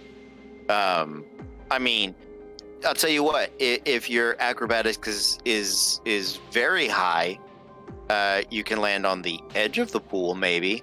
But I mean, you can look at this pool, man. Like it's.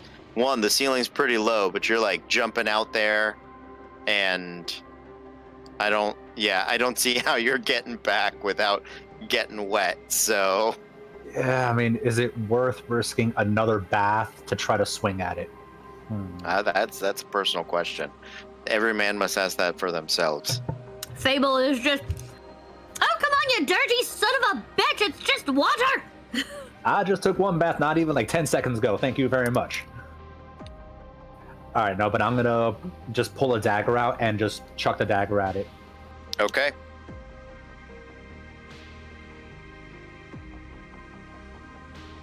That's it. Oh, would this be a disadvantage? Yes. That's an 18 to hit. Yeah, that'll hit. Roll some damage. And I'm pretty sure with the spiritual weapon, sneak attack wouldn't work on it. You're at disadvantage. It doesn't matter. You can't sneak attack while at disadvantage anyway. That's right. Thank you. So that's 7 damage with the dagger. Okay. And I'll just look back into the pool, see if anything is getting close to coming up. Looks like those zombies are going to start swimming up next round. Okay, after Talroth, Thozen.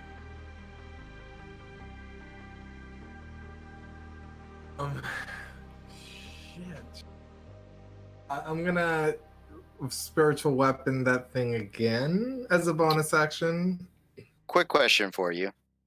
Go for it. Detect good and evil is concentration. Correct. And is spiritual weapon concentration? Oh, no, it's not. Okay, great. Go for it. Problem. Yeah, it's one of the cleric broken spells, but I appreciate it. No, it's fine. As long as we're doing it right, let's do it. Oh, that's still disadvantage, correct? Mm-hmm. Ugh, natural 1. That's gonna miss. That is gonna miss.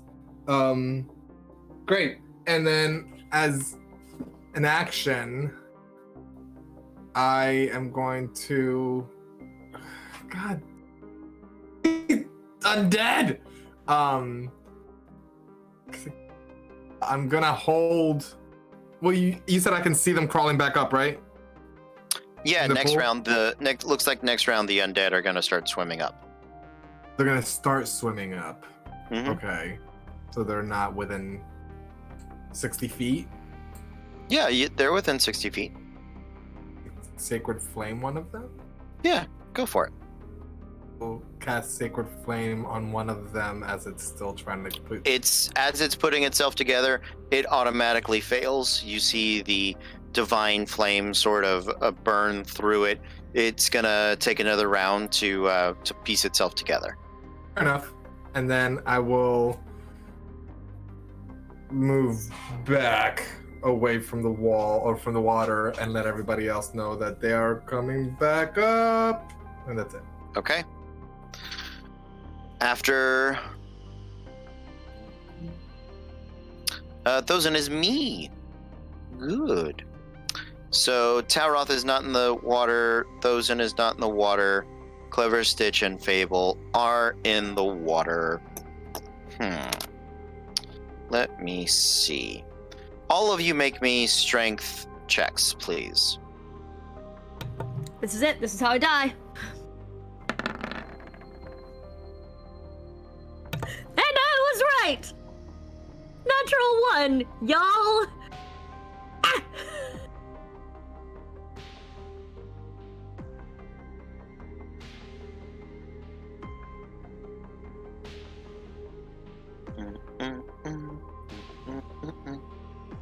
Thozen saves with a 23. 18. 18. Yeah, it's not a save, it's just a check. Yep, And in 18. real life, Okay. I then nat 1 and hit my funny bone on my desk. Oh no. No! Double net 1. Tauroth, what did you get? I lost Tauroth. Did I lose everybody? I lost everybody. you Yeah, lost you, yeah. Hey. Everyone reconnect, because now, No, when we're in no, the middle no, of the fight, I- is exactly the moment when we should just relax and reconnect our computers. There we go. Okay. I got everybody back. I don't have Tauroth's number, though. Oh yeah, you just had a strength check, right? Strength check. Yep. Yeah, that's a 9. 9. Okay. Those of you not in the water, Tauroth and Thozen, you guys are hurled 30 feet to the back wall of the lake there. So wherever you were, you're gonna get moved. Oh, Thozen, you're okay. Tauroth, you get Okay. chucked 30 feet. You're going to take 3d6 of damage. That's 6 points of damage. You are in the water. Clever, Stitch, and Fable, you guys are dragged 30 feet below the surface. Ah! Yeah. Was I the first one to actually take damage today? Yes. Yes, but also, eat me! Yeah, they don't need to kill you till you're in the water. Clever and Fable, I would like you guys to make perception checks.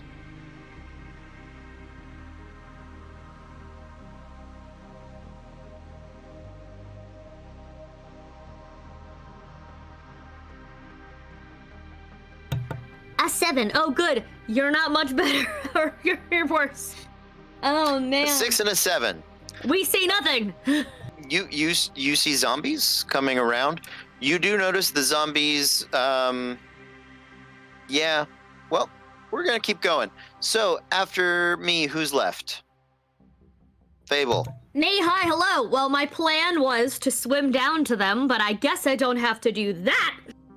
Mm-hmm. So, I am going to. All right. Amazing.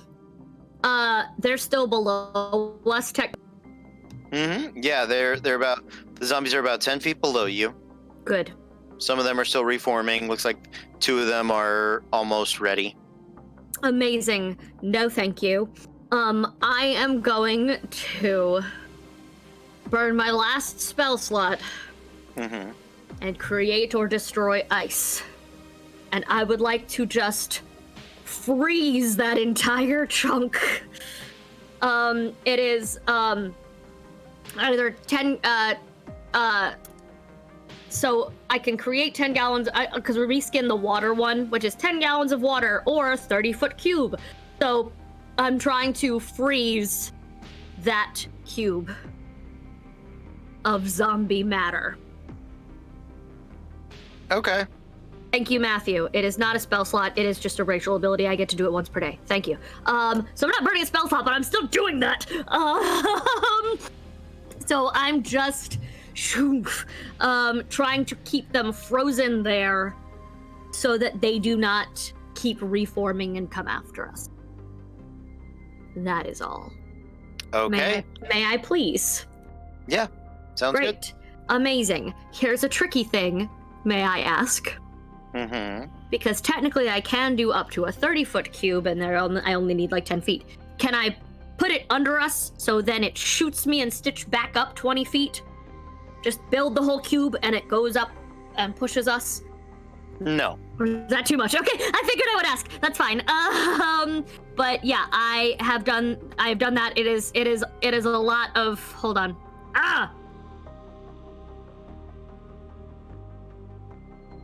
Yeah, the cube has to get bigger.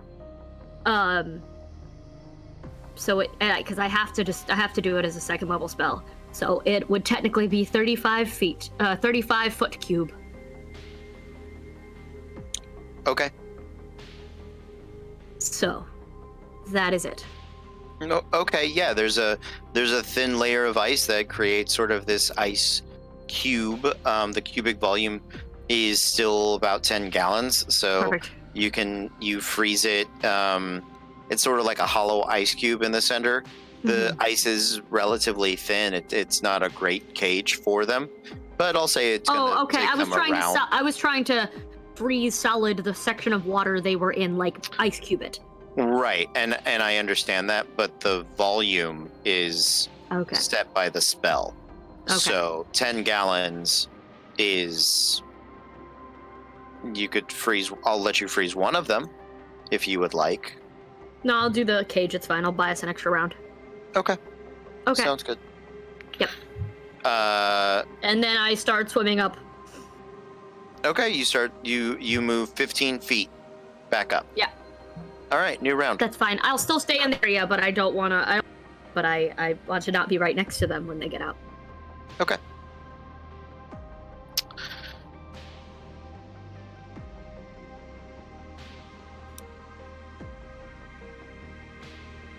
Up top is Ace. You guys all hear just this baleful scream and wail as the zombies start to reform.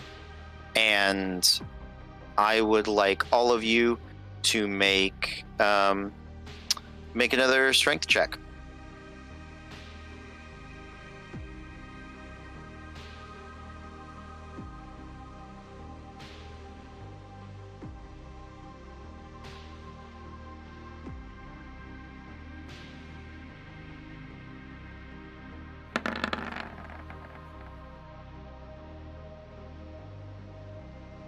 Okay, Talroth, what did you get?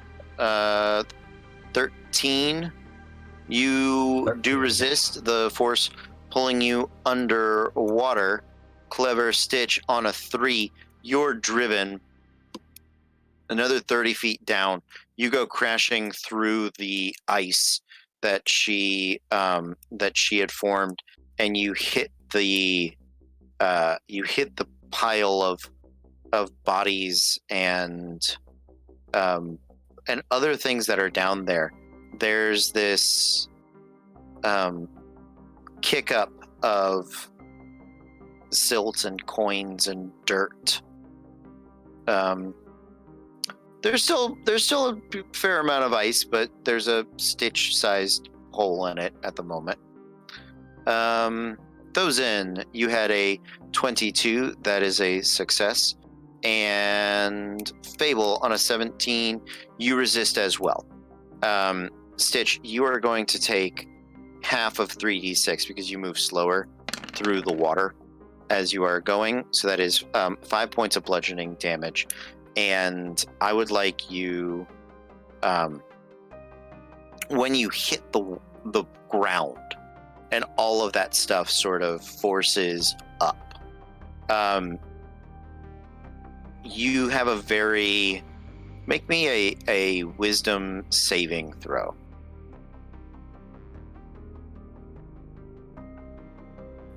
Well, I stopped asking for perception checks, so it's one or the other. Oh, God. Okay. I mean, my wisdom is a -1, and I'm not proficient in saving throws. All right. Well, I don't know what to tell you, but it happened. So you, what is your Constitution modifier? My Constitution modifier is a 2, so Is a 2. theoretically 2 minutes of underwater. Great. What I'm going to say for the, instead of you being feared or stunned or not able to take an action this turn, what happens when you hit the bottom? All these zombies are sort of reforming. There's kind of ice around. You can see that there is this. You can see that there are plenty of corpses down here that were not just the elven corpses, the adventurer corpses that you had already kind of seen. And as you start to kind of put yourself back together, there's the Brendan Fraser zombie moment of like a zombie or a mummy is kind of like on top of you, and you let out this instinctual kind of scream. And so half a minute's worth of your air is just sort of bursts out of your lungs. But you look at it, it looks elvish. It's smaller. When you go to push it off of you, it is smaller, it is younger, and it is it does have that weird kind of prominent brow, but far less so than the normal than the rest of the elves that you had seen down here.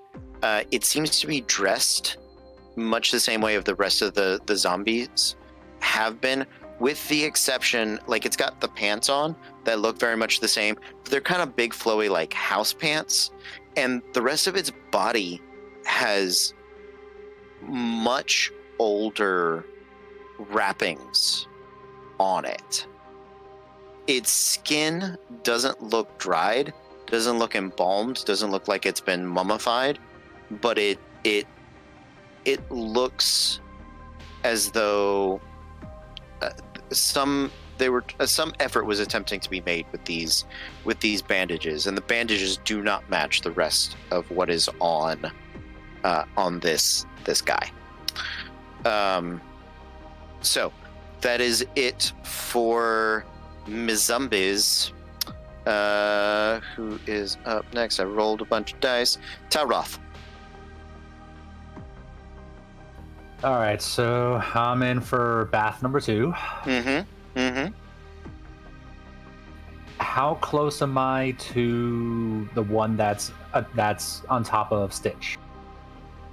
Oh, you're at the surface of the water. He's 40 feet down. Don't worry about him. I'm down there. You guys are up above. Kill the thing. Also, to be clear, it's not moving. What's on top of Stitch is not moving. Oh, okay, I misunderstood.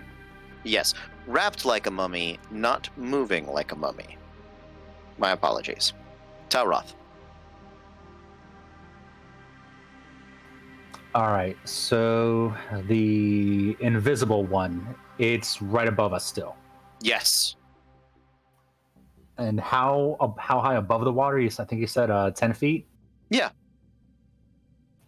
Is it possible to, because at this point I've given up on trying to fight the bath. Can I try to get out to bounce off the wall to swing at him and I'll just land back in the water? Sure, make an acrobatics check. I'm going to let you do acrobatics. In the future, it might be athletics to pull yourself out of water, jump, and then land back in water. That is more a athletics thing, but for tonight, go for it. Yeah, because my intention is just like parkour up the wall just to get close enough to try to swing at him. I get you. That is a dirty 20 for the acrobatics.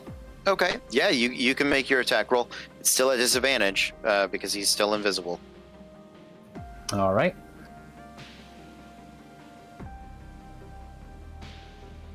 Nine. Okay. You go swinging through where you think it is, but you think you fell just short, unfortunately. So. Yep. Back into the water I go. Back into the water you go. Poor Talroth. Fable. Well, crap. I'm going to start swimming. Make me a perception check now. Why do you keep doing this to us? What? Why? You know I can't. Because I'm trying to help you. If you I know you are. I'm teasing. If you want to drown in this room like every other adventurer. Natural 19, so that's a dirty 20. Okay. Sounds good. You're watching Clever Stitch fumble around, and you see him sort of freak out. Yep. You see some bubbles come up, and through the hole in the ice that he made, you see something by his head, and it is also very much out of place. It is a jar. It's difficult to see because it is a black jar lined with gold trim, but it looks very out of place, very odd. Good, amazing. I can swim way longer than him, so I am going to start heading down toward the area where he is at. I'm gonna use half my movement. I'm gonna use my movement, my 15 feet to go. Gonna use cantrip shape water to help push me maybe a little further. Sure. Can I just, or nope, it's not shape water, it's shape ice. I can't do that. Never mind, I'm not doing that. I'm just swimming. Have any of them started putting themselves back together still again after that? Okay. Two of them are about to try to break through your ice. Great, I'm going to firebolt one of them. Oh, that's right. I already had my turn. Yeah, two of them are breaking through your ice. Yeah, I am firebolting one of them as I just swim, and wildly gesturing at Stitch to let's go. We're good. I'm coming. That's a natural 18. Natural 18 definitely hits. Yeah. Yes, and that is 2 points of fire damage. 2. Okay. And I swim. Okay. Yeah, the water starts to boil as the firebolt rips through the tides there. Okay, you swim down. So you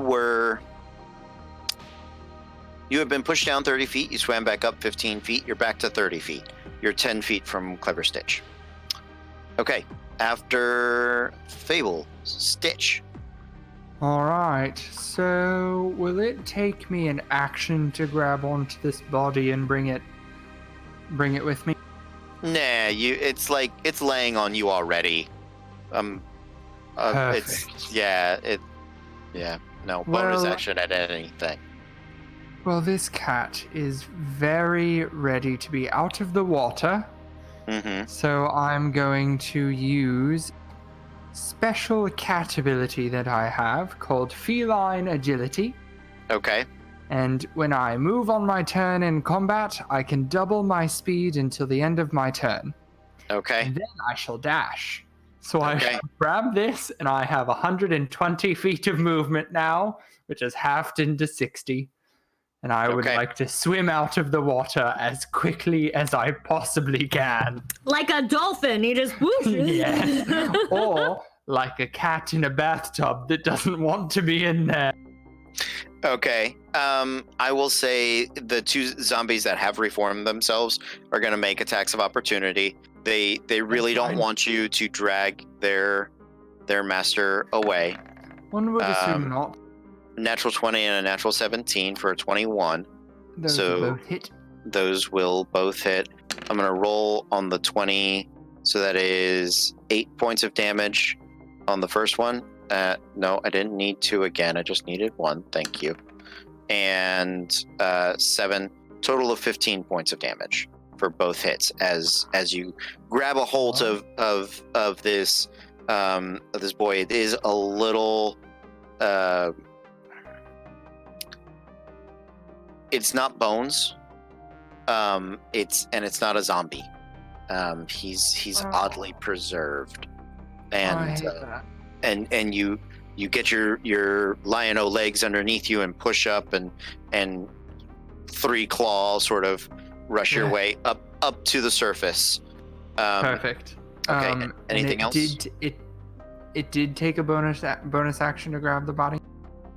I'm gonna say yes, just because in the future I'll need to conserve action economy. That is perfectly fine. Then I am. I'll. All right. After Stitch is Thousand. I see Stitch coming out of the water. Yeah, he pops up his head, and so does this little like weird elf thing.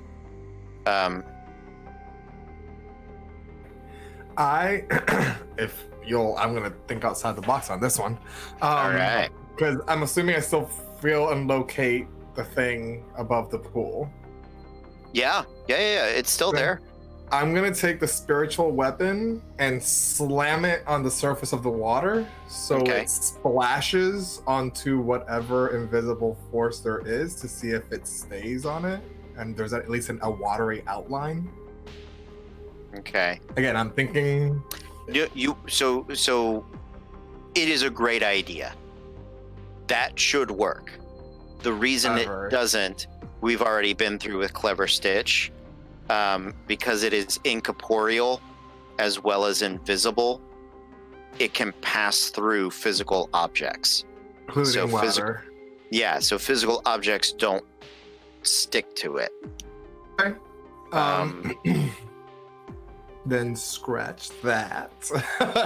I will slam into it with the spiritual weapon as a bonus action. hmm That'll be a 15 plus 4, 19. Yeah, that'll hit.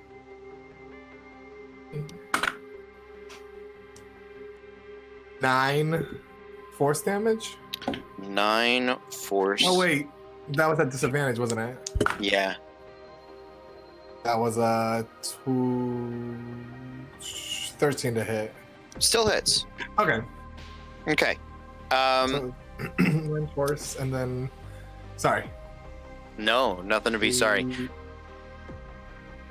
Action, I'm gonna cast Cure Wounds at first level on Clever Stitch. Okay. So you reach into the water, you touch Clever Stitch. Or where am I? The hell's Cure Wounds? D8 plus your wisdom modifier. 5 hit points. Mhm. And that's it. Okay.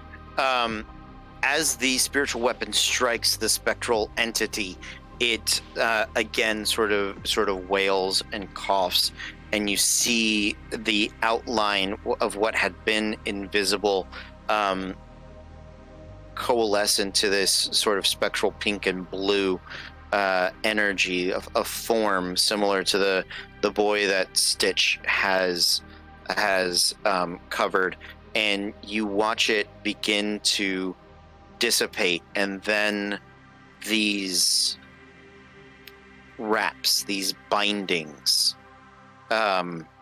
from the corpse that Stitch is holding begin to, the physical ones stay on there, but you watch as they sort of unravel from the arms and from the fingers and from the torso and shoulders, and they reach up and begin to grab the ghostly visage of that boy and pull its spirit back into the body. And then there is another wail. Clever Stitch, can you make me a strength saving throw, please?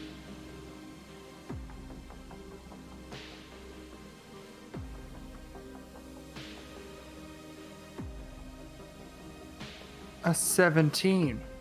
You hold on to him. You hold on to the body of the boy as the telekinetic force ripples off of him.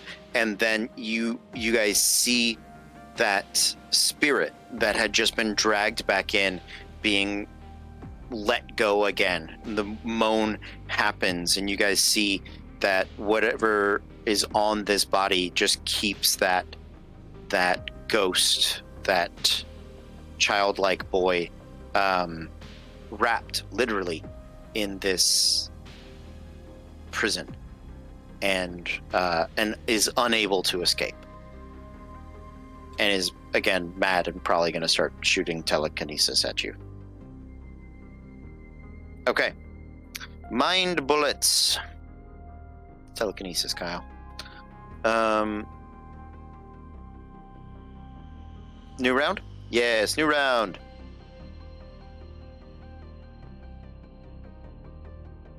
All right.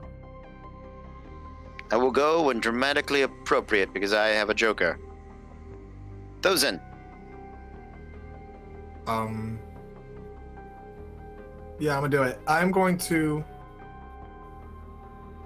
underneath me in the water. Say what? The zombies underneath me in the water, right? Yes, there are. How? Are they within 30 feet? Yeah, no, 40. But you can get within 30 feet of them. You have to swim into the water, though.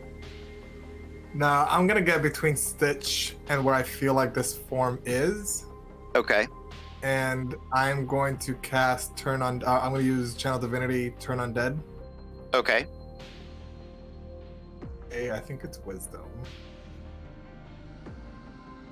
A while since I've cast this. Oh wait, I looked it up on D&D Beyond. Wisdom saving throw. Wisdom saving throw. You got it. That is a 11. Fails. So for the next minute or until it takes damage, it must use its turn to move as far away from me as it can, and it can't willingly move any space within 30 feet of me, towards me. Mm-hmm. It can't take any reactions, and for its action, it could only use dash or try to escape from an effect preventing it from moving. If there is nowhere to move, the creature just uses the dodge action. But I'm assuming being a ghost, it can just keep moving away from me through walls. Mm-hmm. Okay. Sounds good. That is it for Thozen. Talroth.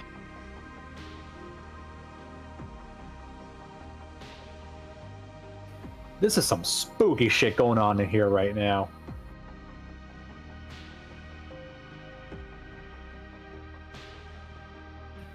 So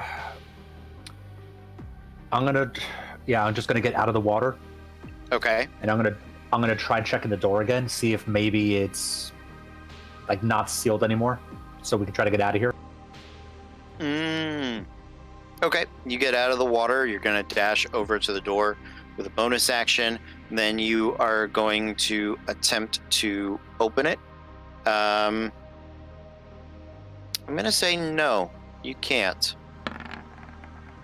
All right, so it's still just sealed shut the way it was. Yeah, magically sealed shut.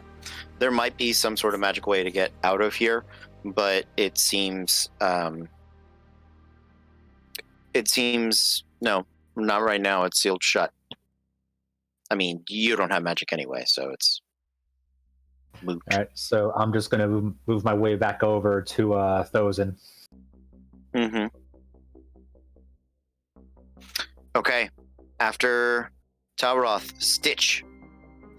All right, so I would like to continue moving out of the water with the child's body. Yeah. And then lay the nope. I will keep it in I will one arm around the child's body, other arm try and pull out my shield and just stand there. Okay. So you're pulling the body out of the water? Yes. Okay. Yeah, you get out of the water, you shield up, you interpose yourself over the body. Yeah, sounds good. Okay. After Stitch, Fable. I'm gonna swim those 10 feet. You said I was 10 feet away from Stitch, so I'm gonna swim down 10 feet to grab that jar. Okay. And then I am burning my last spell slot, because it was a racial ability before, to do my favorite thing, which is Thunder Wave. Okay. And I'm gonna push everybody away from me. And it's gotta be a second level, so it's gonna be, please have them make con saves, DC 13. Okay. There are now 4 of them down there. 38. Constitution 48. saving throw. They have a +3 to con, so 11, 18, 16, 23. So So one of them fails. One gets pushed away. One is pushed, but they and then the half damage. But yes, They take the half damage. that is not pretty. That's 7 points of damage, Okay. and one of them is pushed away from me. Yep. But then I will use my other 5 feet of movement to try and swim out. Swim back back up. Mm-hmm. Okay. You With you grab the jar. Yes. Yeah. Okay. I was making sure. Okay. So you go to swim back up, and now those zombies are going to swim after you. The Come 3 on. of them that were not pushed are going to make 3 attacks against you. The natural 1 is going to miss, and I'm going to say he ends up swimming back down by accident because zombie got lost. He got confused. He did. 22 and a 10. The 22 should hit. 22 does, And- 10 does not. 7 points of damage. That's fine. Thank you. Okay. New round? New round. Okay.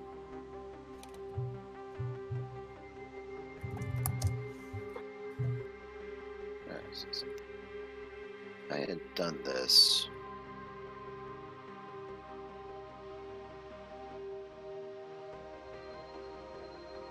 That's okay. I had switched it previously. Did that bad. All right. Yeah, it's been a long bit of combat here. Yeah, I'm on my last card before I have to reshuffle. Mm-hmm. Okay. Going first. Oh, I already reshuffled a couple turns ago. Well, yeah, but some of us have You a have lot no- more cards because we don't have initiative. So Zombies are on a king. Fight So me. those 2 zombies are going to continue to hammer away at Fable. So that is, again, a natural 1. He gets out of the way, but a 15. yeah, meets it, beats it. Okay.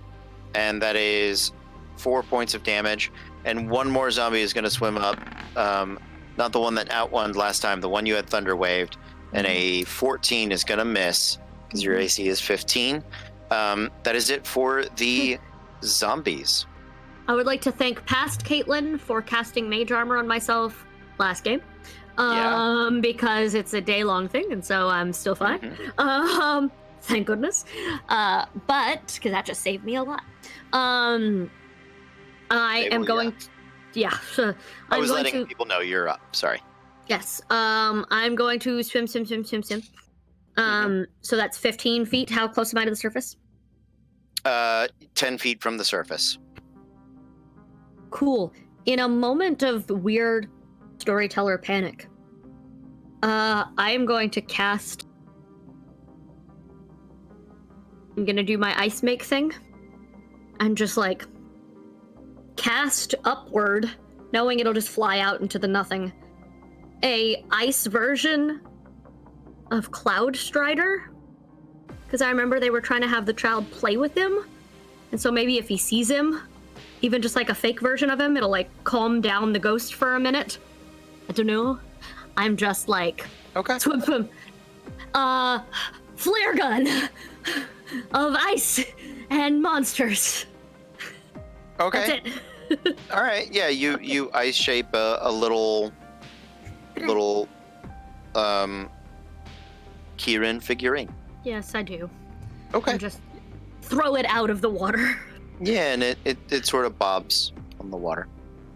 Because you're 10 feet below the water. There you can't really chuck something that far. No, I know. That's fine.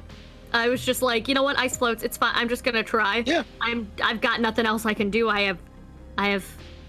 You can dash to the surface if you want. I'm gonna dash to the surface instead then and save that magic for later when he can see it. But I'm gonna dash to the surface like an idiot. I forget because I never don't play rogues that like other people can dash and that it's not just a rogue specific thing.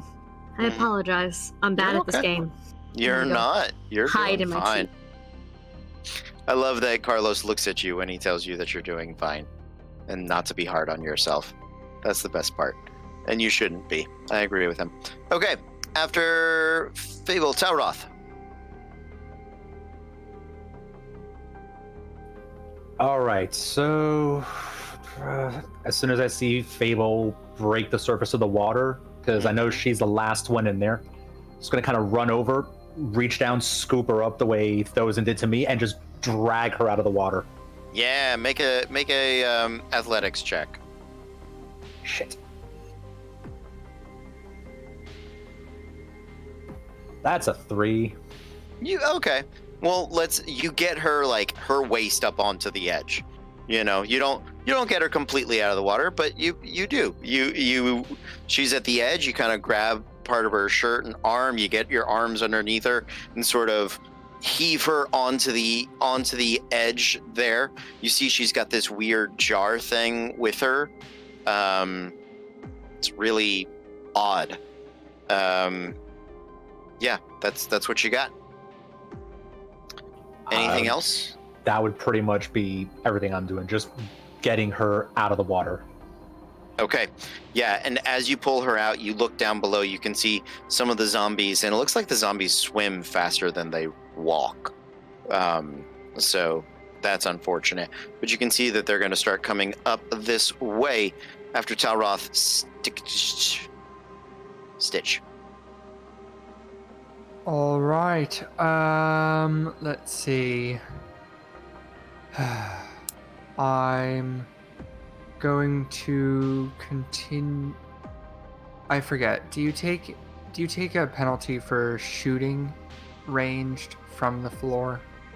Like if you're prone, do you take? If you're prone, yes, you do take disadvantage. Eh. Are you shooting down into the water? No, because I'm trying to think of ways to still do things while also keeping this body of this child pinned to the ground. Okay. So I was thinking about just like sitting on it. Sure. Laying on it. Yeah. So I think I'm going to do that and just shoot at the thing because it's invisible anyway. No, well, you can shoot at it because, hey, Thozen, why don't you tell them what you did to the ghost? Oh shit. Whoops. What? Oh, he was underwater. I turned undead, so he's essentially running away from me, and I'm standing in front of you. But That's true. Clever Stitch gets up on land. He's covering this child's body. He looks like he's gonna start shooting just into the ether, wherever the spiritual weapon is. And Thozen, you're like, no, I turned it. It ran away for now. Gone. All right. Well, I will hold my action. Okay.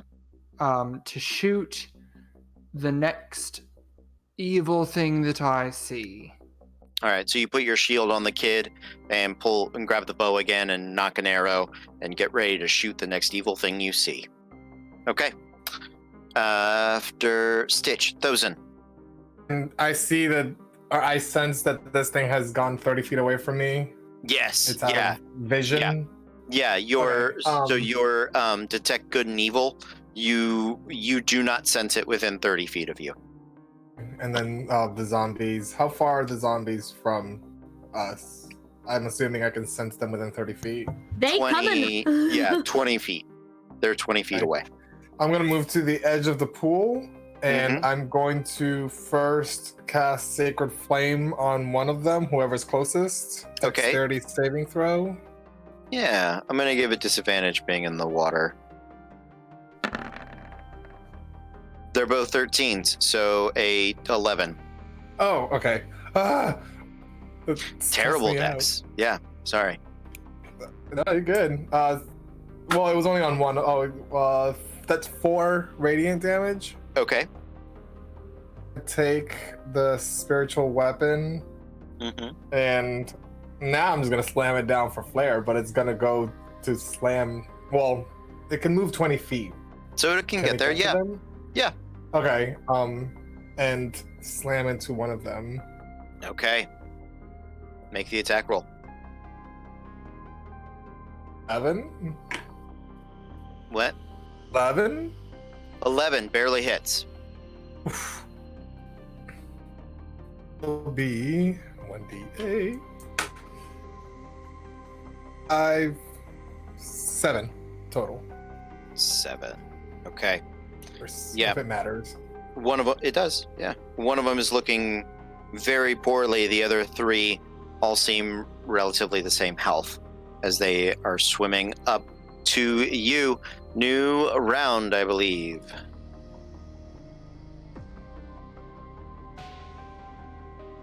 Okay.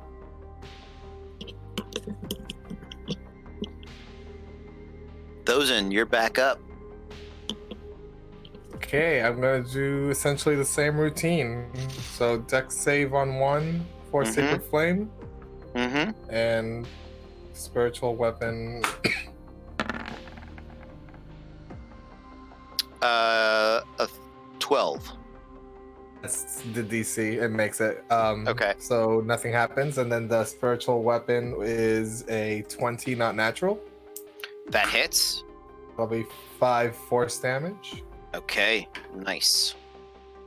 We'll again get between Stitch and the water. Yeah, you are interposing yourself between him and the water. Okay, That'll be after it. Thozen, Talroth. Continuing to just pull Fable out of the water because I don't have magic. I am not too useful right now. I am just dragging people out of the bath. You get her completely out of the water now. Her in this weird jar thing. She's on the edge on that rocky surface next to Stitch and his weird elven boy. Anything else, Talroth? Now that everyone is out of the danger pool, can I see like what's so important about the kid and the jar? Like why they came back with them? They a lot of what they know is context of being down there. What do you? I mean, is there something you guys think you would be able to tell right away that I'm forgetting? Because it's make me a history check. Make me a history check.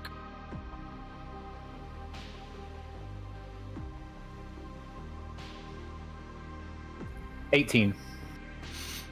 So the wraps on this kid are not elven by any stretch that you know of, nor is this jar of elven, at least not prime material elven. It seems maybe it was a you're not sure, maybe extraplanar in some respect, but it is different than everything else that you've seen in this. I would say that and they do seem, the jar seems desecrated, and so does the so do the wraps. Let's go ahead and say that there's some bad juju, Talroth, that you can feel coming off of these things. And the wraps were coming off of the kid on their own. So the wraps, the physical wraps, never moved, but you saw these like ghostly, spectral, like outline of the wraps sort of drag his soul back into that body and then like spit it out, worse than when it had been dragged in there. So yeah, he was actually up near the surface. So you did watch that happen. Yeah, I do not understand magic or this hocus pocus bullshit at all, so I am just keeping an eye for something I can try to hit or get out. Okay, so just waiting on stuff to hit at that point. Okay, after Talroth, Stitch. Second verse, same as the first. I'm gonna just wait to attack something or see if anything happens with the jar that I now see that Fable has. Mm-hmm. You can see the jar, you can see the wraps, you sort of see the same connections between them, but it's still closed and in her hand. So, So I'm okay. I'm just gonna wait. Actually, can can I like I know normally can't you like push yourself back in initiative to have your whole Sure. round or thing? Yeah, I mean, so you guys are all sort of together. If you want to wait for something, I'll Yeah. allow it. Yeah. Okay. It's yeah. 'Cause holding I just actions. I want to wait to see what happens. Okay. I really want to preserve more of the action economy when you're like mid-fight, right? Sure. When there's many enemies around you, then I'll be more of a stickler about it. But we are in initiative, but this is more of a puzzling moment than a stabby moment. Sure. So, Sure. absolutely. Okay, after... Oh, me. The zombies swim up. You can shoot a zombie if you would like. Talroth, you can take a swing at a zombie. Thosin, you did your actions. They're going to try to hit you. Yeah, I got 3 zombies. So swinging at the zombies for my little slice and dice, I got a nat 20 and a 19. Yeah, absolutely. Both hit. Thosin, looks like one is a modified 20. The other one's a 16, which I doubt hits. Okay. Thank you for holding off on Sezumbo. That is a 5 points of damage, Thosin.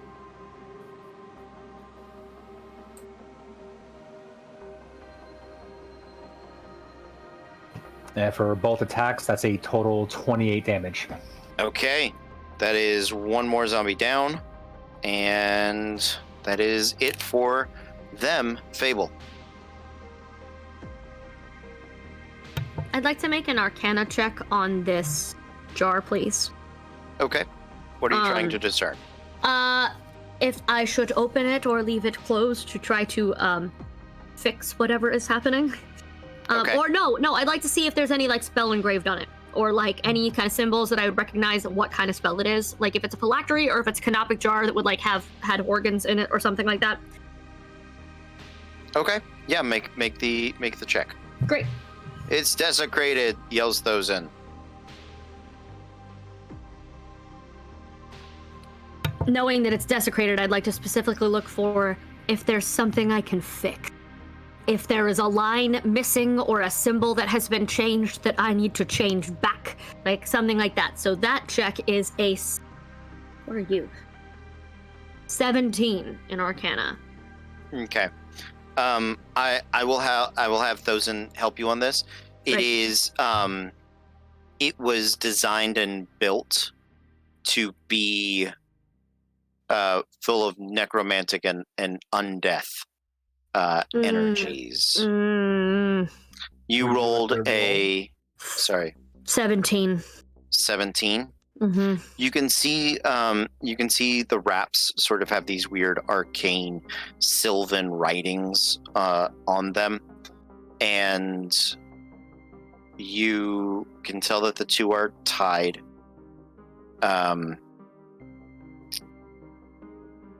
17. I'm gonna check something. You're fine, yeah, because I'm wondering if they were trying to do an undead necromantic ritual, or if their kid was really, really, really sick and they were trying to keep him alive. And so they were doing stuff to try to keep him alive, because the Kieran said that they kept making him go play with the master, and then he just didn't want to, or he wasn't happy, or he was getting mean and getting sick and like wasn't getting better. And so I'm wondering if the parents or the stewards or whoever was like panicking and trying to keep him safe and healthy and alive, when in reality he should not be. And so he's alive when he's not supposed to be alive is her guess. Yeah, that is, and this jar is keeping all of these things alive. In which case, was that my action or a bonus action to Arcana check? Bonus action. In which case, she's gonna hold it really tight and just ignite her hands and cast ignite on the jar. Okay, make me a spell casting check. Let's roll, Yeti, because it's been nice to meet you tonight. Ooh. Okay. Just with my casting abilities. Just your charisma modifier. Great. Amazing. 19. 19. Mm-hmm. Okay. Ignite is the cantrip, correct? Ignite is yeah, it's a Phoenix ability. Okay. It is just I can as an action I can magically ignite a flammable object by touching it with my hand. So I'm just trying to light it up. Okay. If it doesn't actually light up and it's just for a visual, that's fine. I don't know I don't know if it's made of anything that could catch fire, or if maybe like the wraps or some part of it could catch fire and not all of it. But she's trying. So the jar is made of clay. Then eventually it will heat. Right, but you're gonna have to be like, you'd be damaging yourself. That's fine. As hot as you would have to be. It's fine. To heat the jar. That's what I'm doing for the moment, or I can just try to smash it, but I worry about the zombies pulling it right back into the water. If I see her doing this, since I haven't taken my action, can I smash it to help her? Sure. Yeah, because I am not strong. I'm trying to stick with something I know how to do without Yeah. So Okay. that's it. Okay. Oh, okay. Yeah, I understand. Okay. Make a Clever Stitch, make an attack roll. All right. Well, I had my bow out, so I'm gonna shoot. Shoot it! Shoot me! It's fine! Up above! Apple! Are you about to shoot me in the heart? 10? No. A 10 total. It was a natural 2, so it wasn't a crit Okay. fail. Okay. Yeah, roll a percentile for me.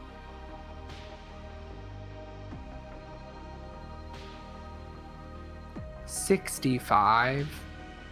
Okay. There you go. So Fable starts trying to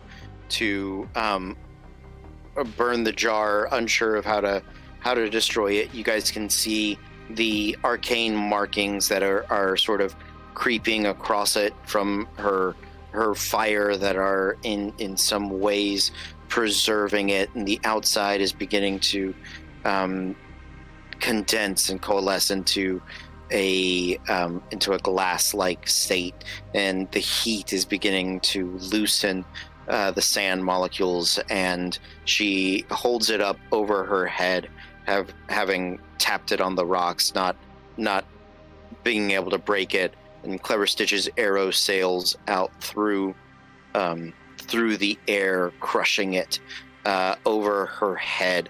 It's not filled with ashes or organs or anything that a canopic jar would normally be. It's all filled with that zombifying sort of sand, and it hits the ground, and you can see the sand. The zombies sort of collapse back into the water. The sand that that had filled them and animated them begins to creep across the surface of the water and across the ground, and the wraps on the boy begin to dissipate also into this coarse deserty sand, and it all gathers back over towards the jar itself, turning into sand, and it begins to spiral this weird sort of portaling depth, and it coalesces and gets denser and denser until, with a sort of thunderous burst, it's gone. All of that sand, that necromantic energy, all of that dry, preserved undeath disappears. Thousand, What in the you- shit just happened? I don't know. Thousand, can you sense anything else here?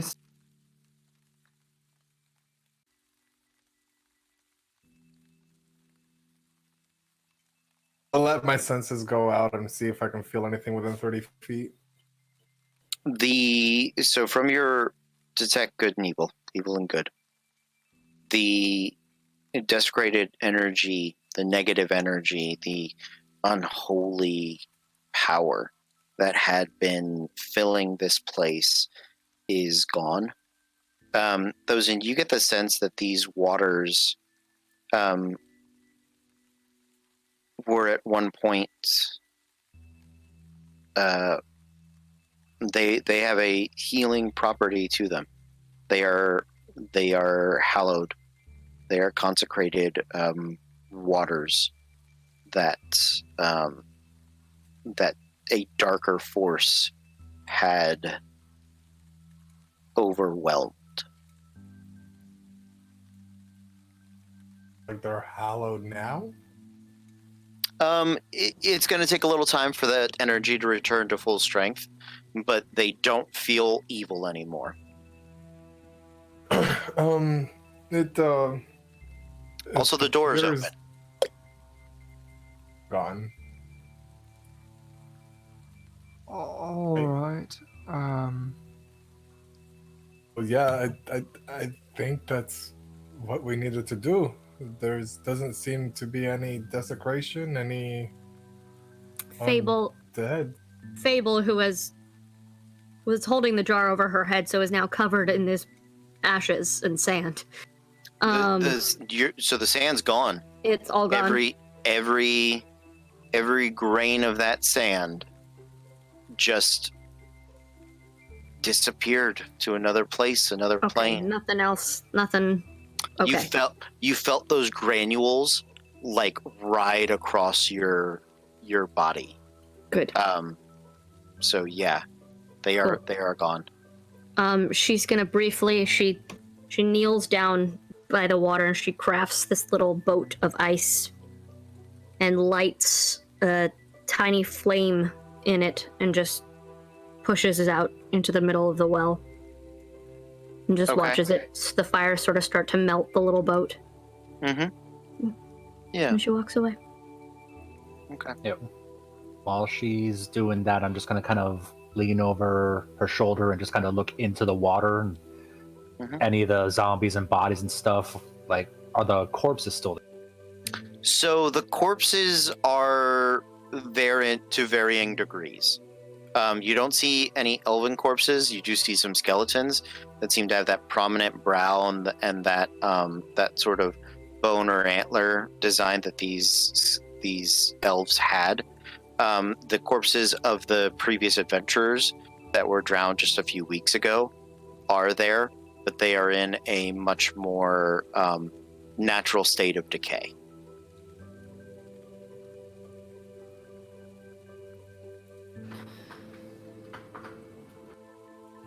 Should we, collect them or bury them as they are? Leave them. They all died here, and something bad happened here. It should stay here. This is a holy place. I don't think there could be anywhere holier for them to rest than where they perished. That's fair. But- Although, do we? That I'm sure there's not, but it might help Tavish to know that what happened to them. I doubt he would come in here. So the second best thing would be to bring them to him. Or maybe see if there's something on them that he'd recognize as theirs, like maybe a symbol, a trinket or something. It's true, although if they had family, it would...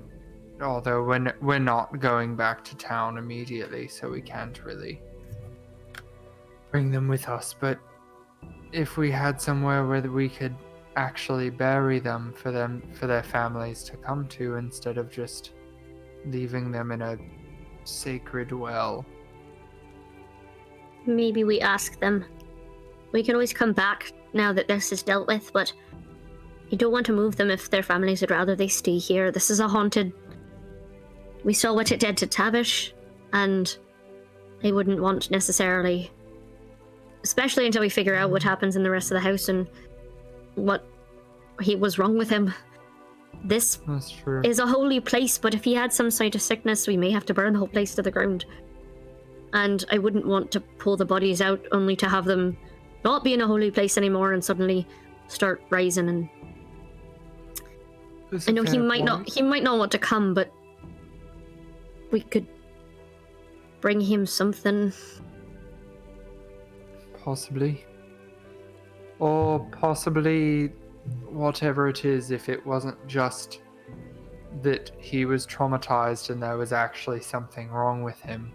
Maybe it's fixed now, since the evil is gone. Let's hope. Do we leave now? Is the kid's body is still here though, Mhm. right? It's Yes, it is. perhaps we bury that. Was there a lot of mansions in Western media had Their own have- graves. Yes, their own. That's exactly what I was about to ask, thank you. Did this mansion have its own grave plot dedicated to it, or did we not see that? You have not seen a graveyard. You have not seen a grave plot on the grounds from what you have explored. Between you and the other team, you may find or discover what the best way to deal with this is. I think with the information you guys have, you can always come back and dig down into that well to dig some stuff up or leave it there. I think you guys should let's wait for tomorrow night and see what the other team finds out, and then you guys can make some decisions on Discord. And next week we will wrap everything about the final searches of the place and how you guys deal with Tavish and all of that sort of stuff. That way you don't feel like you're making decisions without all of the information. But very good job, guys. A little more of a puzzle than a fight. You guys were doing tremendous amounts of damage, and if you could have seen anything for more than an 11, you probably would have gotten there quicker. But really well done. I'm sorry if it was frustrating. Yeah, so you guys, I don't mind telling you, because between tonight and tomorrow, everybody's going to find out. Yeah, you can cast General Repose on the body if you'd like.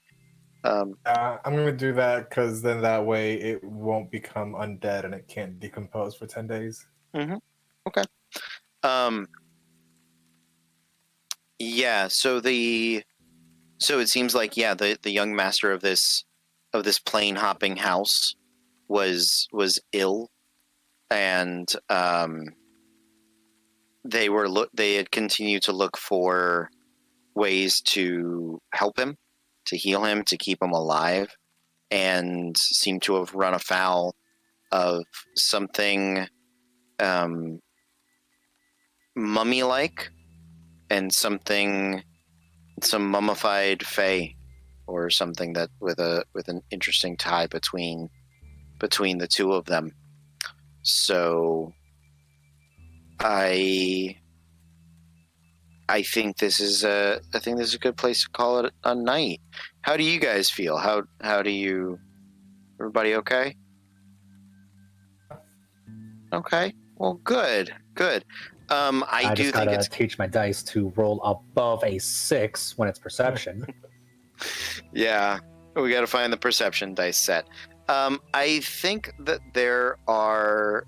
You guys are going to be able to, if you want to, take some treasure out of there later next week, and you guys are doing a great job of clearing this place up.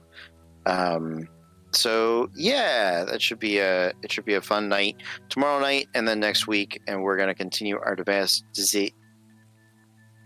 adventures with Disasters in Danger.